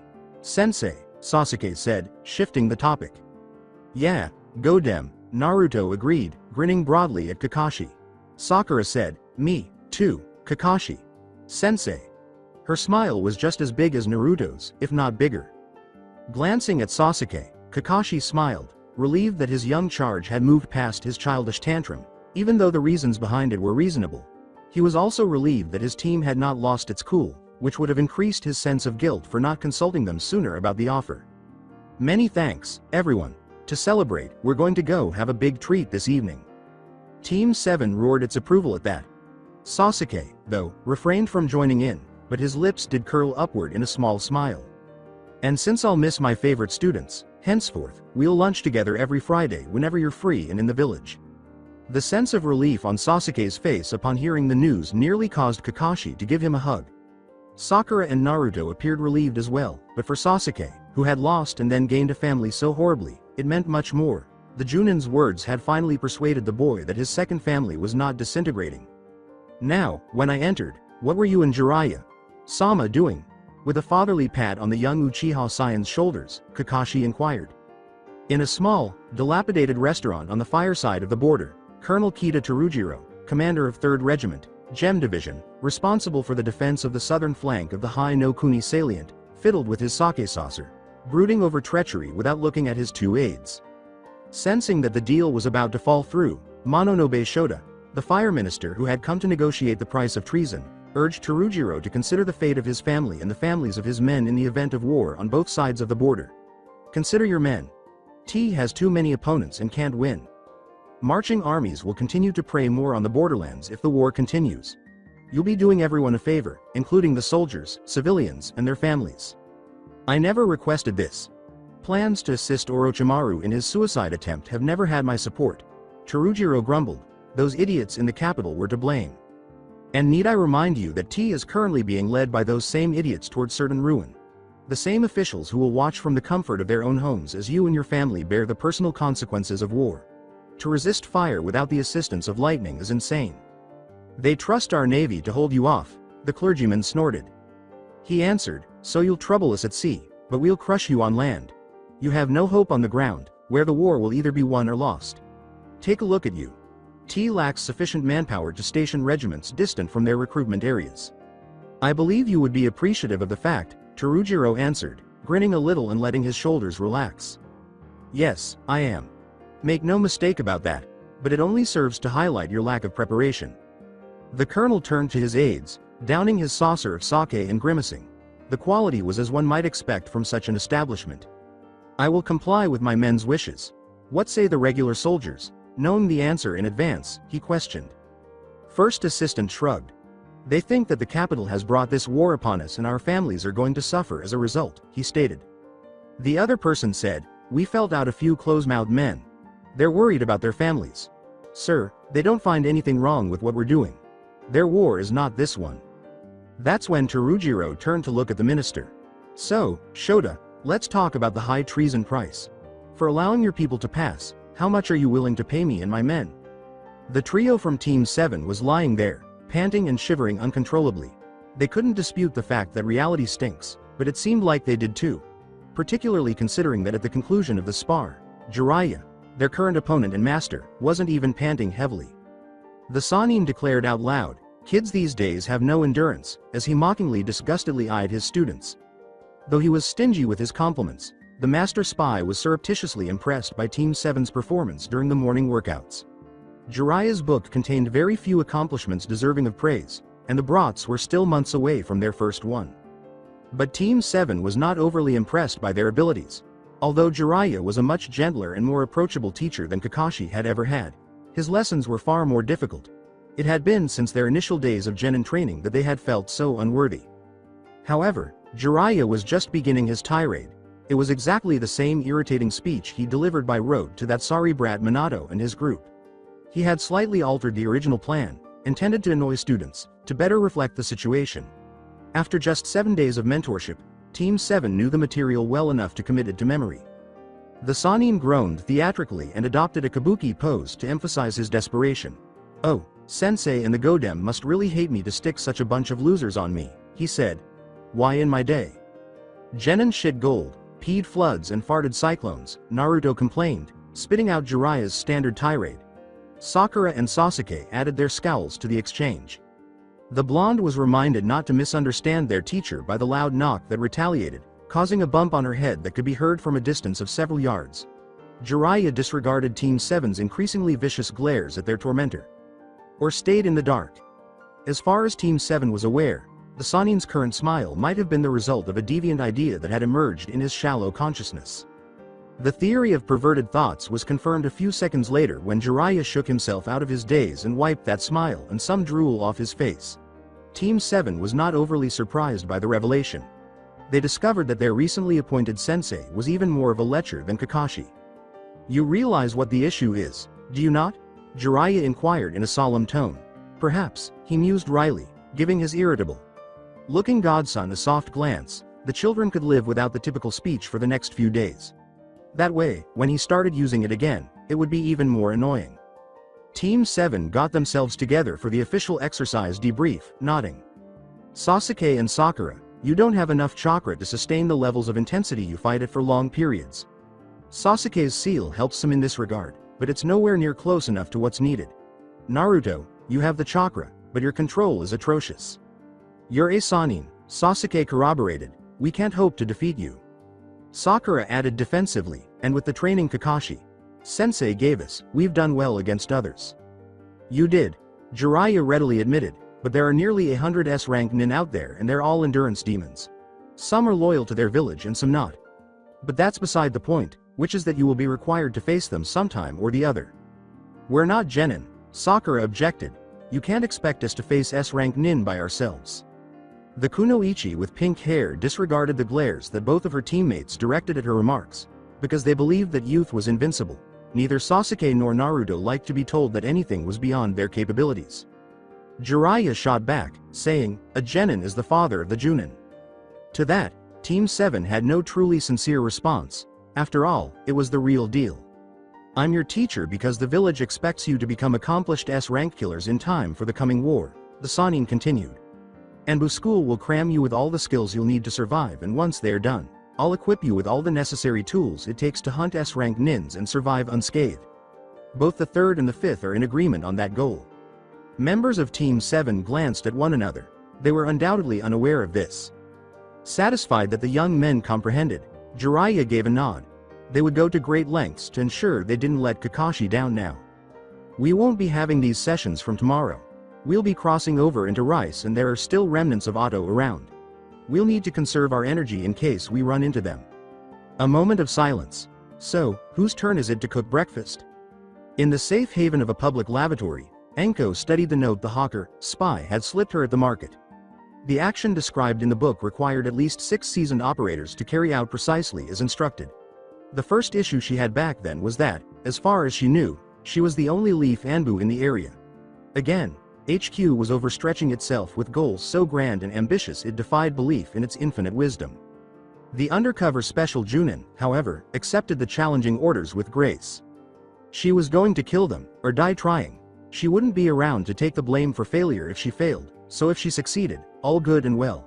She still liked to be alive, though, and as she tore up the message and made plans for the operation, she admitted to herself that she had to figure out a way to accomplish the 3 critical objectives, or the end was almost certainly going to be the same. Not just for her, but also for numerous other courageous members of the Corps. She was running out of ideas 20 minutes later when the solution suddenly dawned on her. As her former instructor, may the inhabitants of hell feast on his rotten goat. Raping, diseased soul forever, used to say, the answer lay in deceit and a liberal dose of fire. Tomorrow, she would head to one of the caches her considerate superiors had set aside for days like this, and she would be ready to go. T would soon discover the ins and outs of special operations, tactical adaptability, and why it is never a good idea to put all your eggs in one basket when managing a situation, in war or peace. The last of the merchantman's 70 passengers got on board. Not long after, Fire's premier harbor saw the departure of the first of 3 ships. Its voyage's official destination was Suna. Its sister ships would do the same in an hour or so, supposedly bound for Wave and Stone. However, the seemingly innocent passengers weren't. Later that day, the 3 ships crossed paths over the horizon and sailed toward the true goal, the location of their commando raid, which would be carried out by their human cargo. Jugo, who was for the time being fairly reasonable, said, Karen, isn't there something you can do? Karen gave a headshake. Kimimaro was talented in medicine, but even Kabuto had given up on her as a hopeless case of consumption. Furthermore, the Yakushi possessed infinitely more skill than she did in healing. Jugo gazed pitifully at his friend's expiring form. He knew that Kimimaro's symptoms were getting worse because of the musty, clammy atmosphere of the underground safe house. However, there was nothing that could be done. After appearing feeble and deserving of mockery for so long, Konoha had demonstrated unequivocally over the past month why it was the most powerful hidden village on the battlefield. The fact was amply demonstrated by the drastically decreased number of cursed seal bearers and the destroyed Otto. Teams of Konoha Anbu had besieged any Otto nin, cursed or not, that had ventured outside. The Leaf Shinobi separated the fools from their allies and beat them down, crushing them with a combination of numbers, brawn, smarts, ruthlessness, and cunning that was terrifying to witness. Eventually, after enough fools had perished, more sensible minds won out. They persuaded the survivors to stay inside the safe haven and wait for the outside world to become less hazardous. That was 2 weeks ago. Subsequent events have validated their decision, as they, along with their dependents, are still alive to lament their damp living conditions, while those who chose to remain outside are not. Regretfully, although the majority of those involved had found success in hiding from Leaf Nin, Kimimeiro's deteriorating health had become worse due to the unwholesome air within the cave, and the bone wielder was on the verge of death. He was only bound to the world by his unwavering will, but even that was ebbing quickly. "We need to get Kabuto," Jugo uttered, his voice heavy with anguish. Daring Karen to say otherwise, he gave her a fierce glare. The people in the room, aside from Karen and 2 others, backed away from the unstable young man. Jugo was without a doubt the most lethal of a lethal lot when the mood struck, and nobody wanted to mess with him.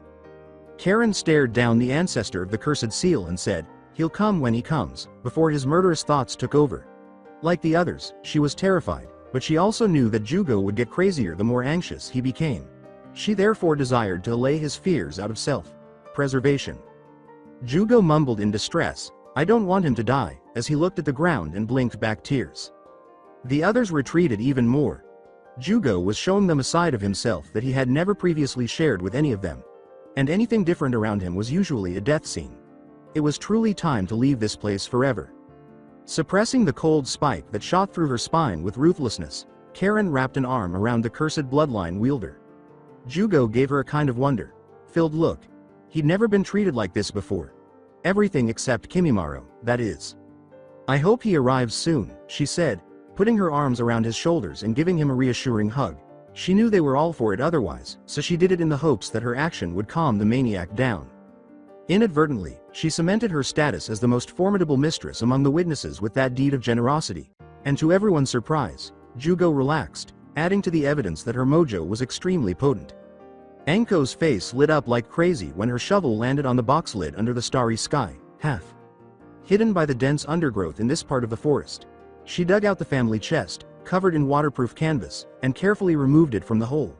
She slammed her right hand on the seal matrix, applying chakra and quickly going through the unlocking seals until the lock clicked open. The good stuff she had come for was inside, 2,000 note batches of premium explosive and incendiary seals. She helped herself to several hundred of each, as well as other goodies in a storage scroll, kunai, shuriken, field rations, medical kit, chakra, and blood pills. She then called forth her beloved snake, made it ingest the sealing spool, and banished it. In this manner, even if she was searched, she could pretend to be a lost young woman and escape if she was stopped by a patrol on her way back to town. At last, she sealed and locked the chest and placed it back in its earthly resting place, making sure to conceal any remaining dirt in an old bag that she threw 100 yards from the grave. After covering her activities with a layer of undisturbed dirt and leaves, she started the lengthy walk back to her apartment and her partner. There was no chance her sweetheart would wake up, so she took her time. Earlier in the day, she had given him a drug to make him fall asleep, preventing him from waking up in the middle of the night to discover her gone.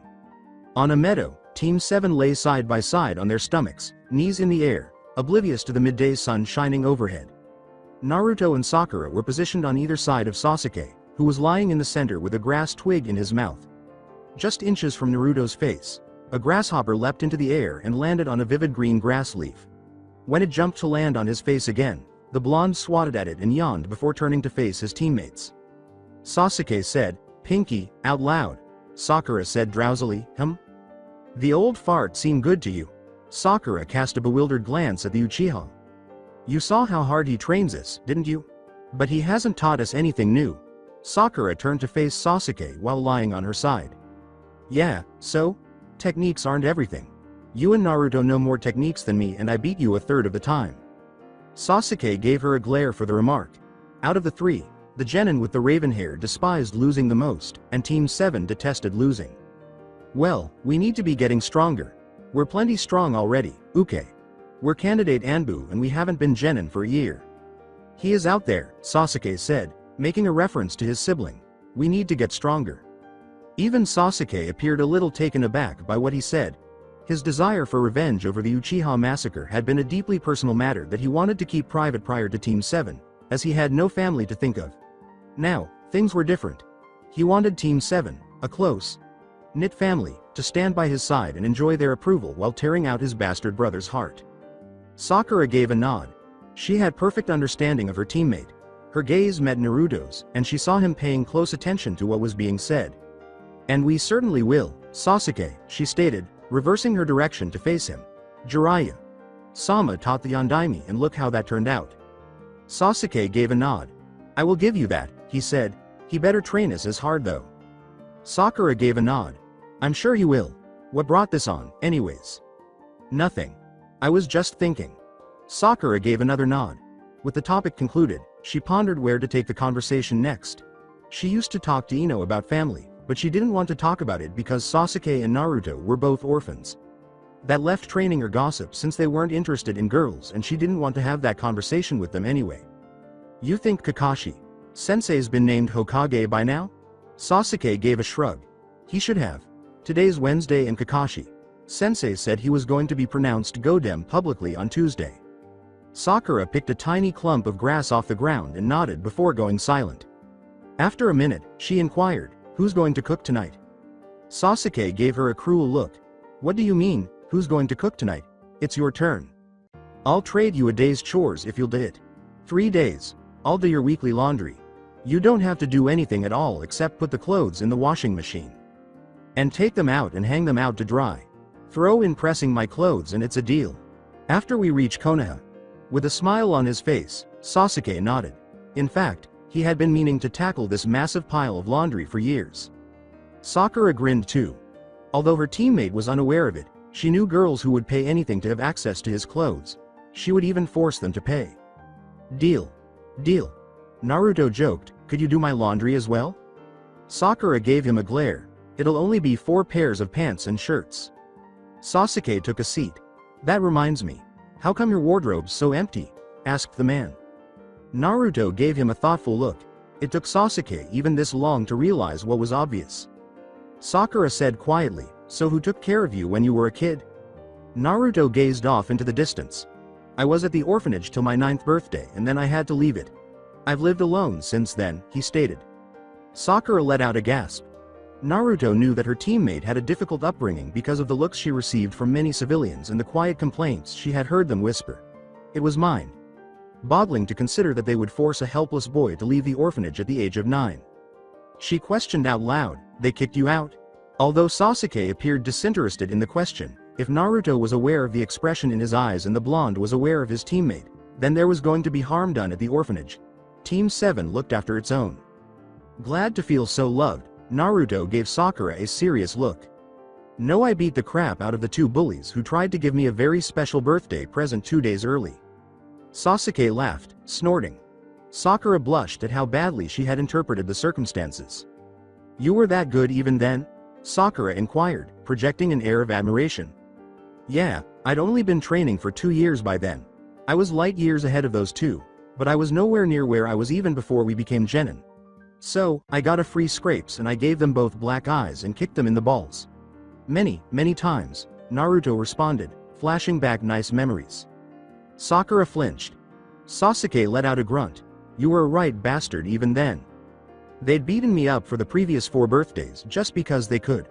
I was merely returning the favor and showing them how it feels like to be beaten when you're down."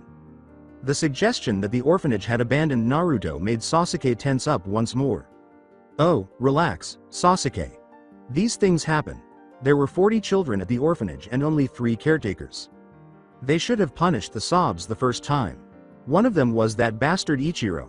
I don't think he's ever listened to anyone ever. The other was that prick Mashiru.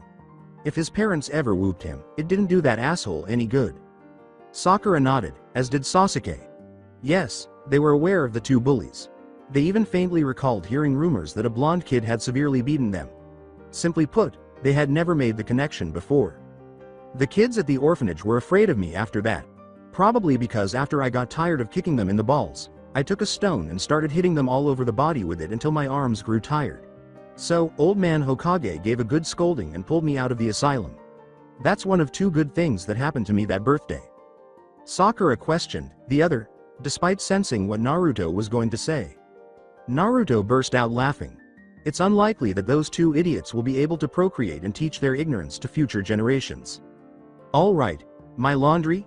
After paying for the bottle of hot sake and filling his own saucer with the good stuff, Jiraiya was enjoying a well-earned sip when someone else slid into the seat beside him. Jiraiya. Sama. With a frown, Jiraiya turned to face the man. He always enjoyed the company of women and hated it when men interrupted his evening drinks. Why don't I kill you right where you are? The Sannin recognized the intruder and was not at all pleased to see the traitorous asshole in this bar. He asked, wiping the frown from his face and replacing it with the cold mask of an accomplished killer. Despite Orochimaru Sama's arguments to the contrary, Jiraiya was arguably the most powerful of the Sannin in battle, so Kabuto smiled back disarmingly, making sure his hands remained on the bar top. He didn't want to give the master spy any reason to feel threatened, even though the older man could swat him aside like a fly. Because I've changed for the better. As things stand, I'm a dead man walking, the late Orochimaru's aide amended, seeing that the other did not find the humor amusing. I arrived to offer a solution to make things right. Jiraiya said indifferently, I doubt you have anything that would have either Konoha and Hai no Kuni pardon you. I served as the main research assistant for the Sannin Orochimaru. I have a vast amount of knowledge resting on my shoulders. It will be extremely helpful to Konoha during the upcoming difficult times. The traitor wouldn't have come calling if it were the only card in his hand, especially since Konoha's operators were hogging Orochimaru's research like bees do nectar, and Jiraiya was suddenly interested, but he couldn't let Kabuto know that. Jiraiya also wanted the best possible deal from Konoha's perspective. Konoha is powerful enough on its own, but that might get you forgiven for all the espionage you did. Furthermore, a plethora of knowledge regarding Orochimaru's research has been retrieved. Not up to par. The Sannin's words and Kabuto's nod indicated that the other was willing to deal, so he knew the game. The spectacled medic signaled the barkeeper over, ordered a single saucer of sake, and took a sip while Jiraiya poured himself a couple more. Perhaps, he said. Which is just as well that I come offering the last survivor of the Bone Wielder line in return for my life and freedom. Yes, Konoha loved bloodlines, but not enough to allow a traitor like Kabuto to escape, Jiraiya shrugged. Observing the Sannin's indifferent response, Kabuto realized it was time to place one of the larger bones on the table. I can give you information about Akatsuki. Jiraiya's heart skipped a beat. He was aware of Akatsuki, yes, but he also thought that Konoha and everyone else would never benefit from the grouping of 10 S-rank missing nin, especially since they were all very interested in Biju in general and Jinchuriki in particular. Oh, the fact that Kabuto brought up Akatsuki indicated the medic was aware of the group's name and interest, so he didn't bother attempting to refute it because doing so would have undermined his negotiating position, he joked. Indeed. The ring that Orochimaru left the organization with is with me. Jiraiya grinned to himself. That wasn't how he'd heard it. Itachi, God bless his sociopathic, traitorous soul, had given Akatsuki a thorough kick in the ass, one of the few good things he'd done in his misbegotten life. However, the Toad Hermit had to admit to himself that he'd never heard of any rings, and the way Kabuto talked, they must be pretty important. He said, Konoha will want the ring, of course, but he couldn't help but wonder why a ring would be so significant. Kabuto nodded. After they made the deal, he would be happy to be free of the ring to tell the truth. I keep it in a secure location. If you'll pardon me, you can have it, he smiled in satisfaction. Konoha will also need the identities of Akatsuki members. Happily, Kabuto said, easily done. Then, in an attempt to remind everyone, she said, I don't know all of them, but everything I know about them is yours. Please excuse me. At the second obvious reminder from the other, Jiraiya nodded and shook his head, thinking Kabuto must be in a tight spot for acting that way. It's almost enough to clinch the deal, Jiraiya responded, but I need something else. I'll send 20 nin that rank B or A. Some of the cursed sealbearers, Kimimaro being the biggest of them, were ardent supporters of Orochimaru, but surely Jiraiya didn't need to know that now, especially when Kimimaro wasn't going to pose a problem to anyone in a few short days once the poison Kabuto had fed him as medicine completed what the consumption began. Their loyalty to Orochimaru is questionable and they might be willing to make Konoha their home, circumstances permitting, Kabuto replied. They all detested the prick. Let me guess, how did he act? Carried out tests on them and gave them different versions of the seal he had given Sasuke. All of these users are proficient, and some of them have the ability to reach S-rank nin. Jiraiya grinned, saying, yes, Konoha wanted Kabuto, all right. One bone wielder, he wasn't sure about, but so much new blood. You give me those nin, the ring, the intel you have on Akatsuki, and your brain for leaf to pick, and we have a deal. Do you represent the Sandame? Now, go dem. Hitaki Kakashi has taken over for Sarutobi, sensei. Kabuto gave a nod. Of course, if you try to screw me over, I'll kill you. The doctor with glasses nodded once more. That was the cost of doing business. At night, patrols as far out as 3 miles out at sea guarded the main naval port of T, while during the day the watch on the lighthouse watched over the waterfront. The patrol boats, even with a very small crew of 3, were claustrophobic and badly built. The work itself was hazardous and thankless, a boat going missing every few months. Occasionally, wreckage from one of the missing boats would wash ashore, identifiable by the distinctive materials used in the hull. As far as anyone could determine, the hulls had just fallen apart for no apparent reason, a source of much animosity among the sailors and a major morale issue that the T Navy had long ignored. The chief of Patrol 7, on this foggy night, squinted against the glare of the searchlight at the telltale against the dark horizon. Something was there out on the edge of his vision, but he could not be certain in the damned dark. He turned to his crew, one with his hand on the outboard throttle, ready to make a run for it, and the other with the signal flare grasped lightly in one hand. Both the chief and his bow and quiver of arrows lay at his side unharmed, and in the event of a sighting, their first duty was to shoot the flare to alert their fellow citizens in the harbor to the impending altercation. Only then could they try to survive. "Chief, what is it?" in a whisper, the steersman inquired. The steersman gripped the throttle and rudder even more tightly as the chief raised his hand to continue speaking, and so the next few minutes went by. The chief finally calmed down and exhaled a breath of relief. "It is insignificant." He turned to face his men as he spoke to them, gaping at their severed heads and the stranger with the porcelain mask standing over their corpses. "I thought I saw something and..." he began, then trailed off. A moment later, the lone operator was joined by another 30 or so of her compatriots, and she trotted towards the harbor entrance less than 800 meters away. Her group was but one of 6 that had water walked more than a mile from the 3 merchantmen moored out at sea to fall upon the cream of the T Navy. His surprise, however, was short-lived, as his head rolled off with a splash into the water and his body followed closely behind. The dark night hid the splatter and spray of blood well as the Anbu wiped her blade and replaced it in its utilitarian sheath. After all, Shinobi's ability to walk on water gave them an advantage over Byakugan in terms of maneuverability, making searchlights and alert crews useless. Though harbors and ports were typically guarded by ninja and patrol boats against shinobi attacks from the sea, T lacked the nins necessary to put out at sea at night and accomplish all the other tasks that needed to be done. And although other countries had attempted this strategy with differing degrees of success, it was T's deficiency in nins combined with the knowledge of the fleet's movements from Anko's intelligence reports that gave Konoha's planners the assurance that a preemptive strike using Anbu from the sea would be highly effective. Now that the seals were all set and the teams had managed to elude discovery thus far, it was time to wreak havoc and impart manners lessons to the T-pussies. Therefore, as the second hand approached 0, the Anbu dispersed, making their way to the base's numerous offices and the barracks housing the off-duty marine security complement.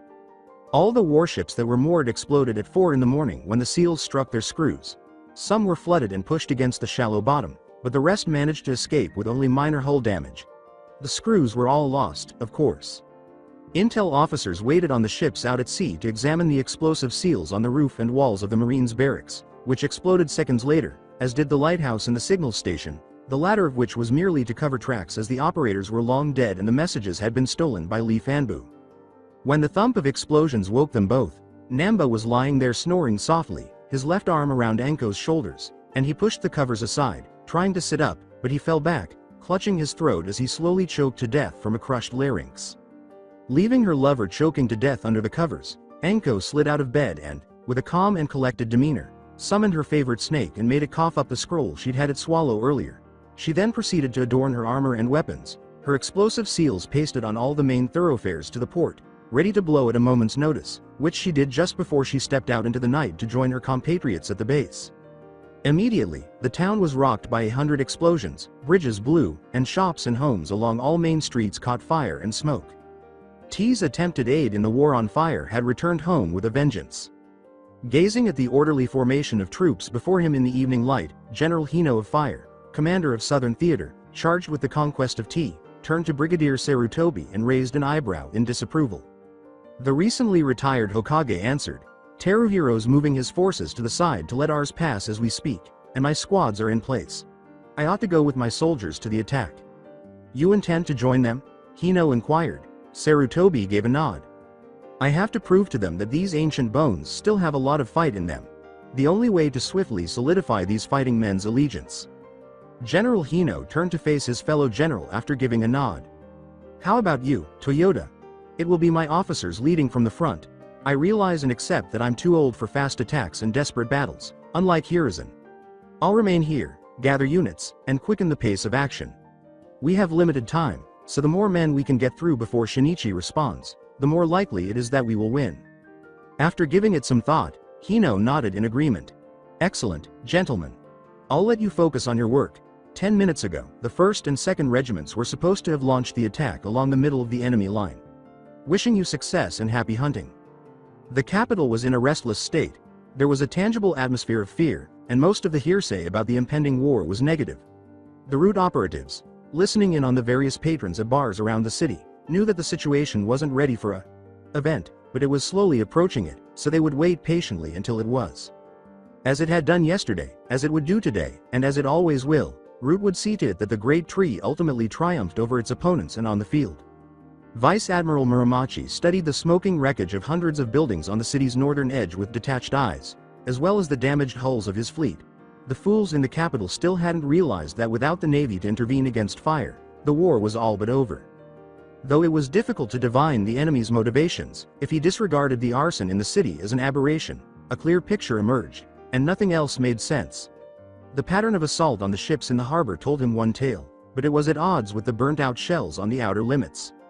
Listen, kids, Jiraiya. Sama has enough on his hands without having to worry about you brats, the Anbu calmly explained. When the operator gave him a glare, Sasuke opened his mouth to speak, but he stopped short. I gave you an order and expect you to obey them, rookie Anbu though you may be. I'm not in the mood for arguments, the man continued, glaring at the raven-haired Genin. Is that clear to you? Yes, sir, with a crescendo, Team 7 answered. With a nod, the Anbu sat down beside them. That's good. Hold on. You're the brats of Kakashi-san, huh? He inquired.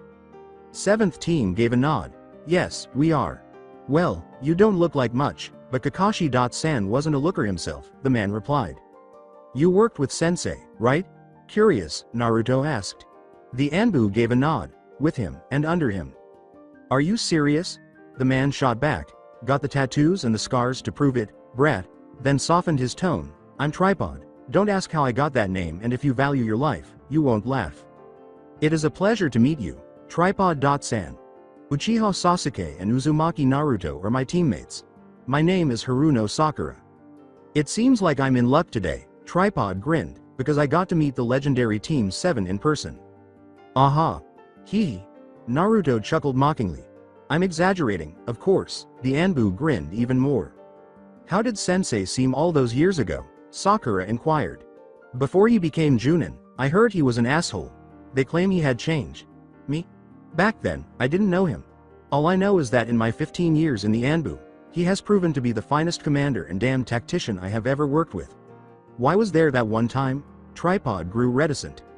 Naruto pleaded, tell us, realizing the man would not elaborate. Tripod gave a shrug. I'm unable to. That compartment isn't cleared for you guys. In any case, he was a man of great intensity. You wouldn't believe how loyal he is. Would go to any lengths to rescue a subordinate, and his men and the mission were his constant concerns. Kakashi-san wasn't like some commanders who would waste nin like so many Ryo. Of course, you had to finish the mission, but you always knew that your CO hadn't decided you were useless if you died. He gave them a stern look. Anbu are, mind you, but Kakashi-san was a craftsman and he didn't like wasting bodies. You see, it's not efficient. And then he quit Anbu. I'd heard over the years he'd mellowed out quite a bit. Kakashi. Sensei, mellow? Asked Naruto in a curious outburst. He is, at least, these days, Sasuke shot back. For Tripod's benefit, the first few months of our training were intense, Sakura said. The Anbu gave a nod. I know. Hell, everyone in Fire's Ninja Corps knows by now, probably. You guys are famous. Really? Eagerly inquired Naruto. Goddamn it, the attention whore in him was curious. Truth, kid. What Kakashi-san put you through would have killed lesser people. Sure as hell would have killed me when I was your age. I'm sure you paid a heavy price with broken bones and contusions day after day, but no one in Anbu Corps doubts the price wasn't worth it. I mean, you faced Oro. Fucking Maru and lived. There ain't many that can claim that. And everyone in Anbu regrets not having been there for the Chunin exam finals.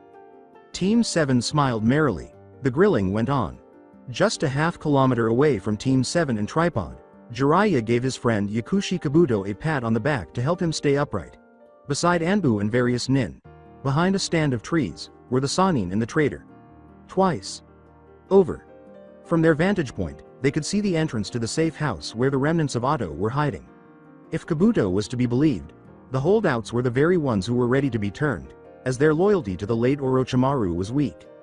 Kabuto, calm down, there's nothing to worry about, the Sannin stated, giving the glasses wearing medical prodigy a quick glance. Jiraiya knew full well that one of the reasons Orochimaru was going in alone to persuade his friends to come out and surrender was because his pet golfer might have lied about his friends. In the unlikely event that he had lied or planned an ambush, now was the moment to retract and plead for his life. Kabuto gave a light laugh. He believed he had covered up his nervousness, but it was obvious as day to such an experienced spy as Jiraiya. However, the Sannin remained silent about the fact that he had read his prey's discomfort. At his own peril, allow the medic to underestimate him. In you go, he declared. How much time do you think you'll need? Probably most of the day. They're going to be nervous. Konoha hasn't exactly been kind and gentle with their comrades these past few weeks. Jiraiya gave a shrug. Orders came down from the Hokage to summarily behead captured Otto nin unless they submitted without resistance. Those who did were taken into custody and placed in observation camps. To persuade the nin to turn their allegiance to fire, the plan was to locate their families, kidnap them, and move the closest relatives to Konoha. Nevertheless, the Sannin believed he understood why there had been so few prisoners thus far. Nothing in Konoha was as despised as Orochimaru, and Anbu's hatred of him was even greater. Most surrender offers were simply rejected by Leaf Shinobi. That is unavoidable, he stated with a smile. If it helps, tell them I have enough men under my command to raise their little hole to the ground and grind everyone in it to dust. Kabuto gave a firm nod and moved closer to the hiding place. Kimimoro's health had not improved at all. Nothing Karen did was helpful. Over the past few days, the other fugitives had grown accustomed to her presence and were appreciative of her leadership. They considered anyone who could subdue a lunatic like Jugo to be worthy of becoming a leader. For her part, Karen realized that the Bone Wielder's demise was inevitable. Something else was killing him instead of just his illness. She would have believed that Kabuto had poisoned her patient if she hadn't known any better. But she was not thinking about Kimimoro's imminent death at the moment. Her worries were far more pressing. Similar to how Kabuto's chakra interacted with many others in the neighborhood. Karen was aware of Kabuto's traitorous nature, so did she wonder if he had betrayed them all or made a deal with Konoha to save their lives. Before she could decide to order her retreat through the tunnel, leaving only a sacrificial guard in place, Kabuto physically forced her hand by coming close to the entrance. As the senior medic descended the slick ladder, Karen shot him a glare. He joked, "This ladder's a death trap," in a way that sounded flippant to Kunoichi. "Are there Konoha nin outside, Kabuto?" she inquired, completely disregarding his remark. "Why, yes, of course. Jiraiya." Sama was quite insistent on bringing help. He smiled and put his hands out in front of her. Whatever else was in his mouth, Kabuto didn't say it because one of the onlookers pushed him up against the wall. The aggressor's body started to show the marks of the curse seal. The boy snarled, "You traitor, I ought to kill you here and now." Karen gave Tenchi the order to stand down, not so much to pacify Jugo as to establish control over the situation. Though he wasn't the smartest bird in the flock, Tenchi was an excellent fighter. And because he was so upset about Kimimoro's state, Jugo was all too ready to lose his mind and go into a ferocious rage.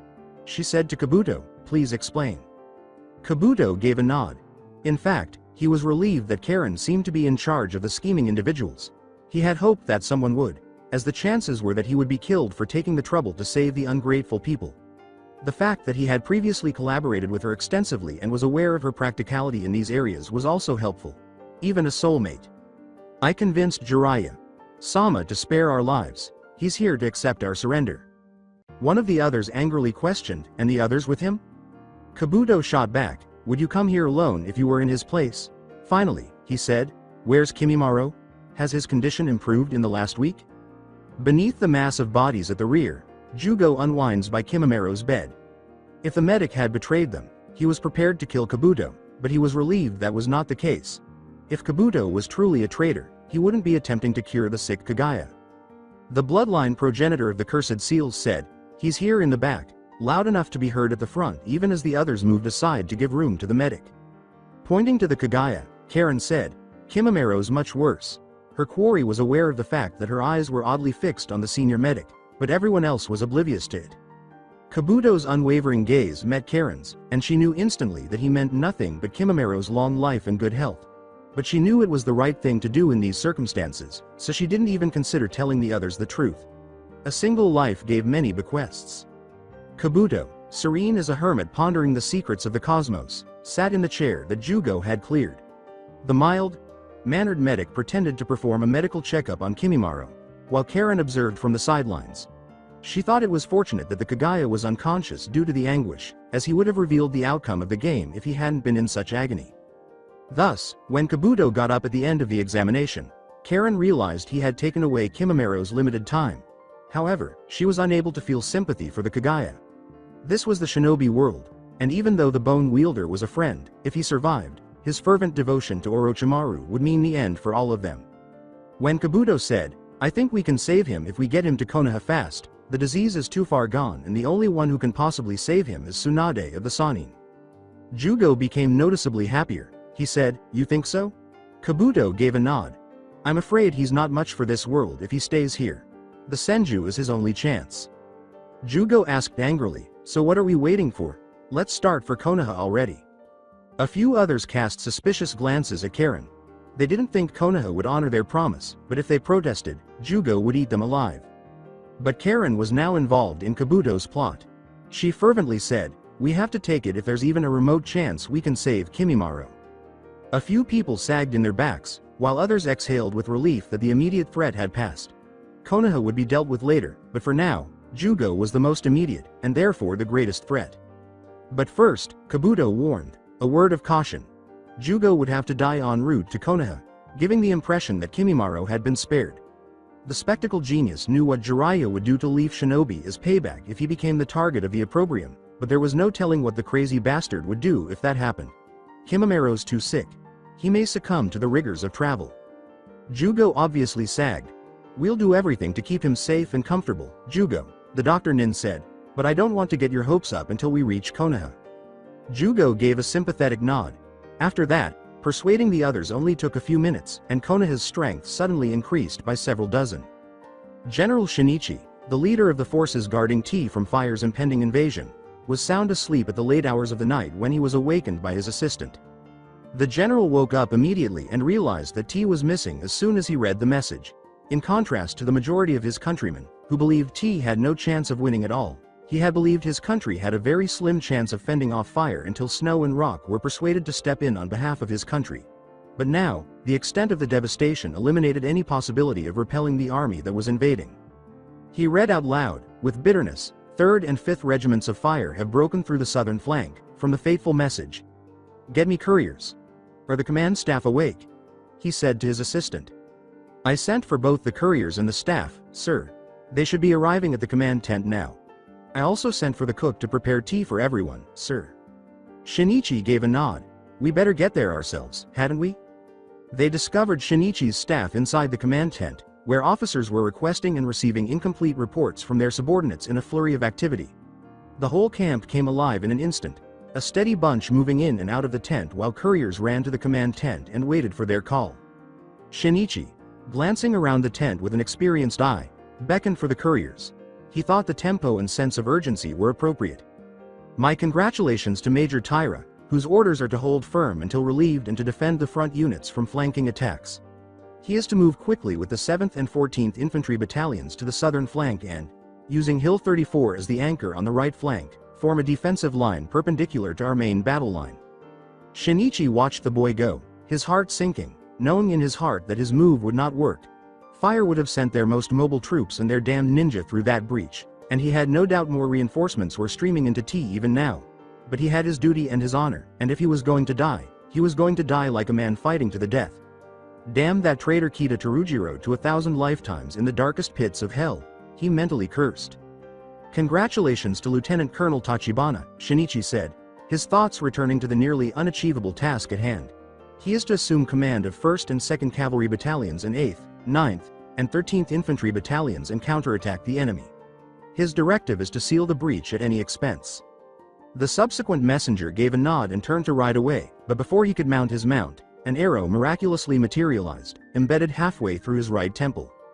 And in that moment, his aide exploded in a fiery cataclysm that blew the command tent and everyone inside sky high, leaving few survivors. Shinichi knew that a shinobi was inside the camp proper. He had barely had time to curse the gods aloud while someone else inside the tent raised the assassin cry. The major brought the news of Teruhiro's betrayal to the general, and in less than a minute, they genjutsu Shino's aid. At this critical moment, they detonated the unwilling suicide bomb in the nerve center of the entire front. With one flank wide open and no shinobi to play counter-nin and defend high-value targets, Root had smuggled an assassin team right into the camp. That night, while T units reeled and were continually being hit by attacks from the front and the rear, Root conducted 7 more missions deep within T, targeting supply bases and seizing important communication centers along the front line. They also sent cryptic messages to both the capital and the front line, which caused confusion and chaos throughout the front by morning. "What is your name?" After the evening meal was shared and the camp was struck, Karen questioned the blonde teen. Returning the glare, Naruto felt offended that someone who opposed Konoha would even bother to talk to him. The redhead growled, losing control of her temper, "Don't glare at me." Sasuke joined Naruto as his glare persisted. The boys could be such idiots sometimes. There was only one reason Jiraiya, Sama and Anbu would go to such lengths to smuggle auto nin into fire disguised as civilians, and she and the dickheads had discussed the subject just the day before. Too bad their brains suffered from chronic testosterone poisoning. "Naruto." "Sasuke." "Shut up," Sakura growled, noticing the hostile looks the other prisoners shot her teammates. Sakura's teammates gave her a glare for what she said, but then she gave them a headshake. "Stupid people. They are no longer the adversary, or did you overlook our conversation from yesterday?" Sasuke kept glaring, but Naruto had the grace to look embarrassed. The raven-haired Genin was a stubborn son of a bitch when he wanted to be. Sakura comforted the redhead POW, saying, "Don't worry, they're not dangerous." Karen had a doubtful expression. "I'm Sakura, the blonde is Naruto, and the ravenhead is Sasuke. We're indigenous people." Karen looked at them dismissively, but she couldn't help but wonder. What were Genin doing with Anbu and Asanin? Naruto shrugged as if he could sense her thought. "Pinky, let's spar. Customary guidelines, uke?"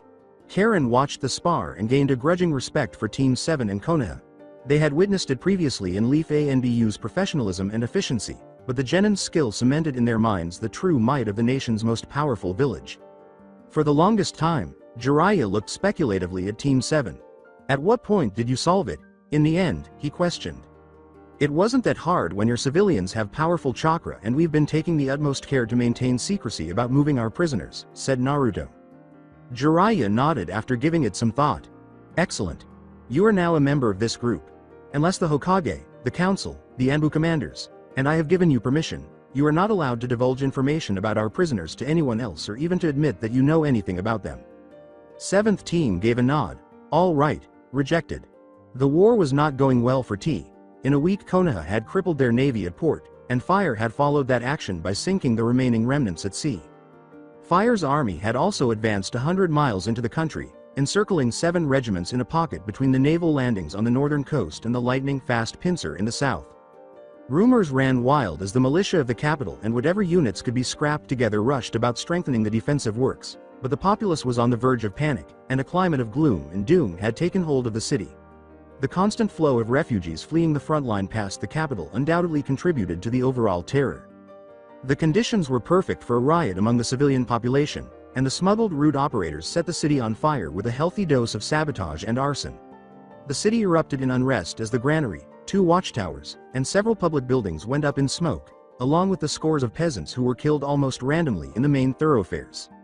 Vice Admiral Muramachi knew exactly what to do when word finally got out about the riots in the capital.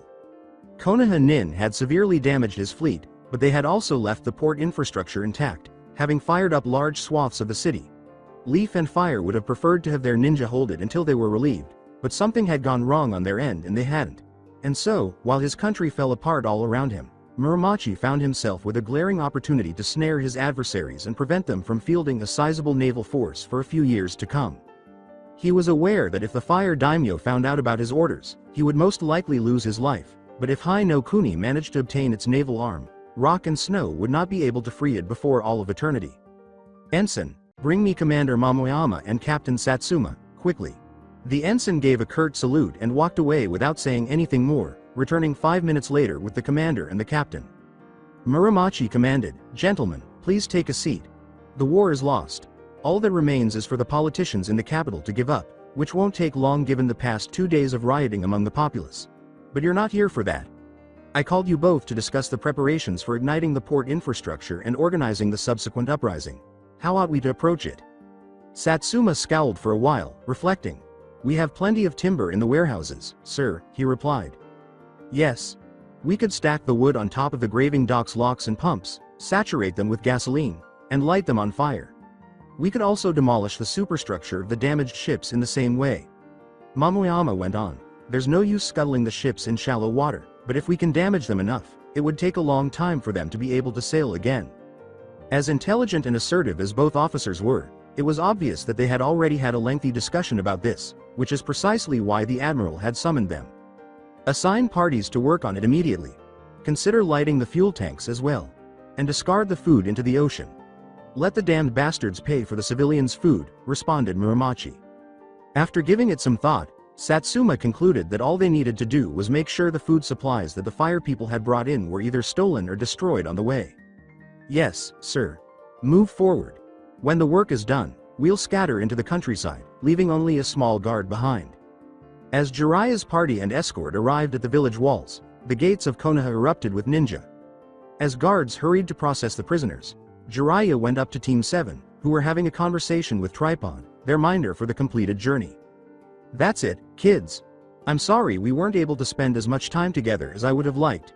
However, you will immediately begin Anbu training, and we will reconvene in 6 months." 7th Team gave a nod. "Until our next meeting, work hard and relish your time at Anbu. For the upcoming war, the village needs you. We will be ready, Jiraiya." "Sensei." Jiraiya grinned adoringly and said, "Yes, you will." Minato would have been pleased with Naruto and his friends because they were well-behaved children and he was eager to see what the future held for them. That's it for today. I hope you guys enjoyed this great story. See you in the next one.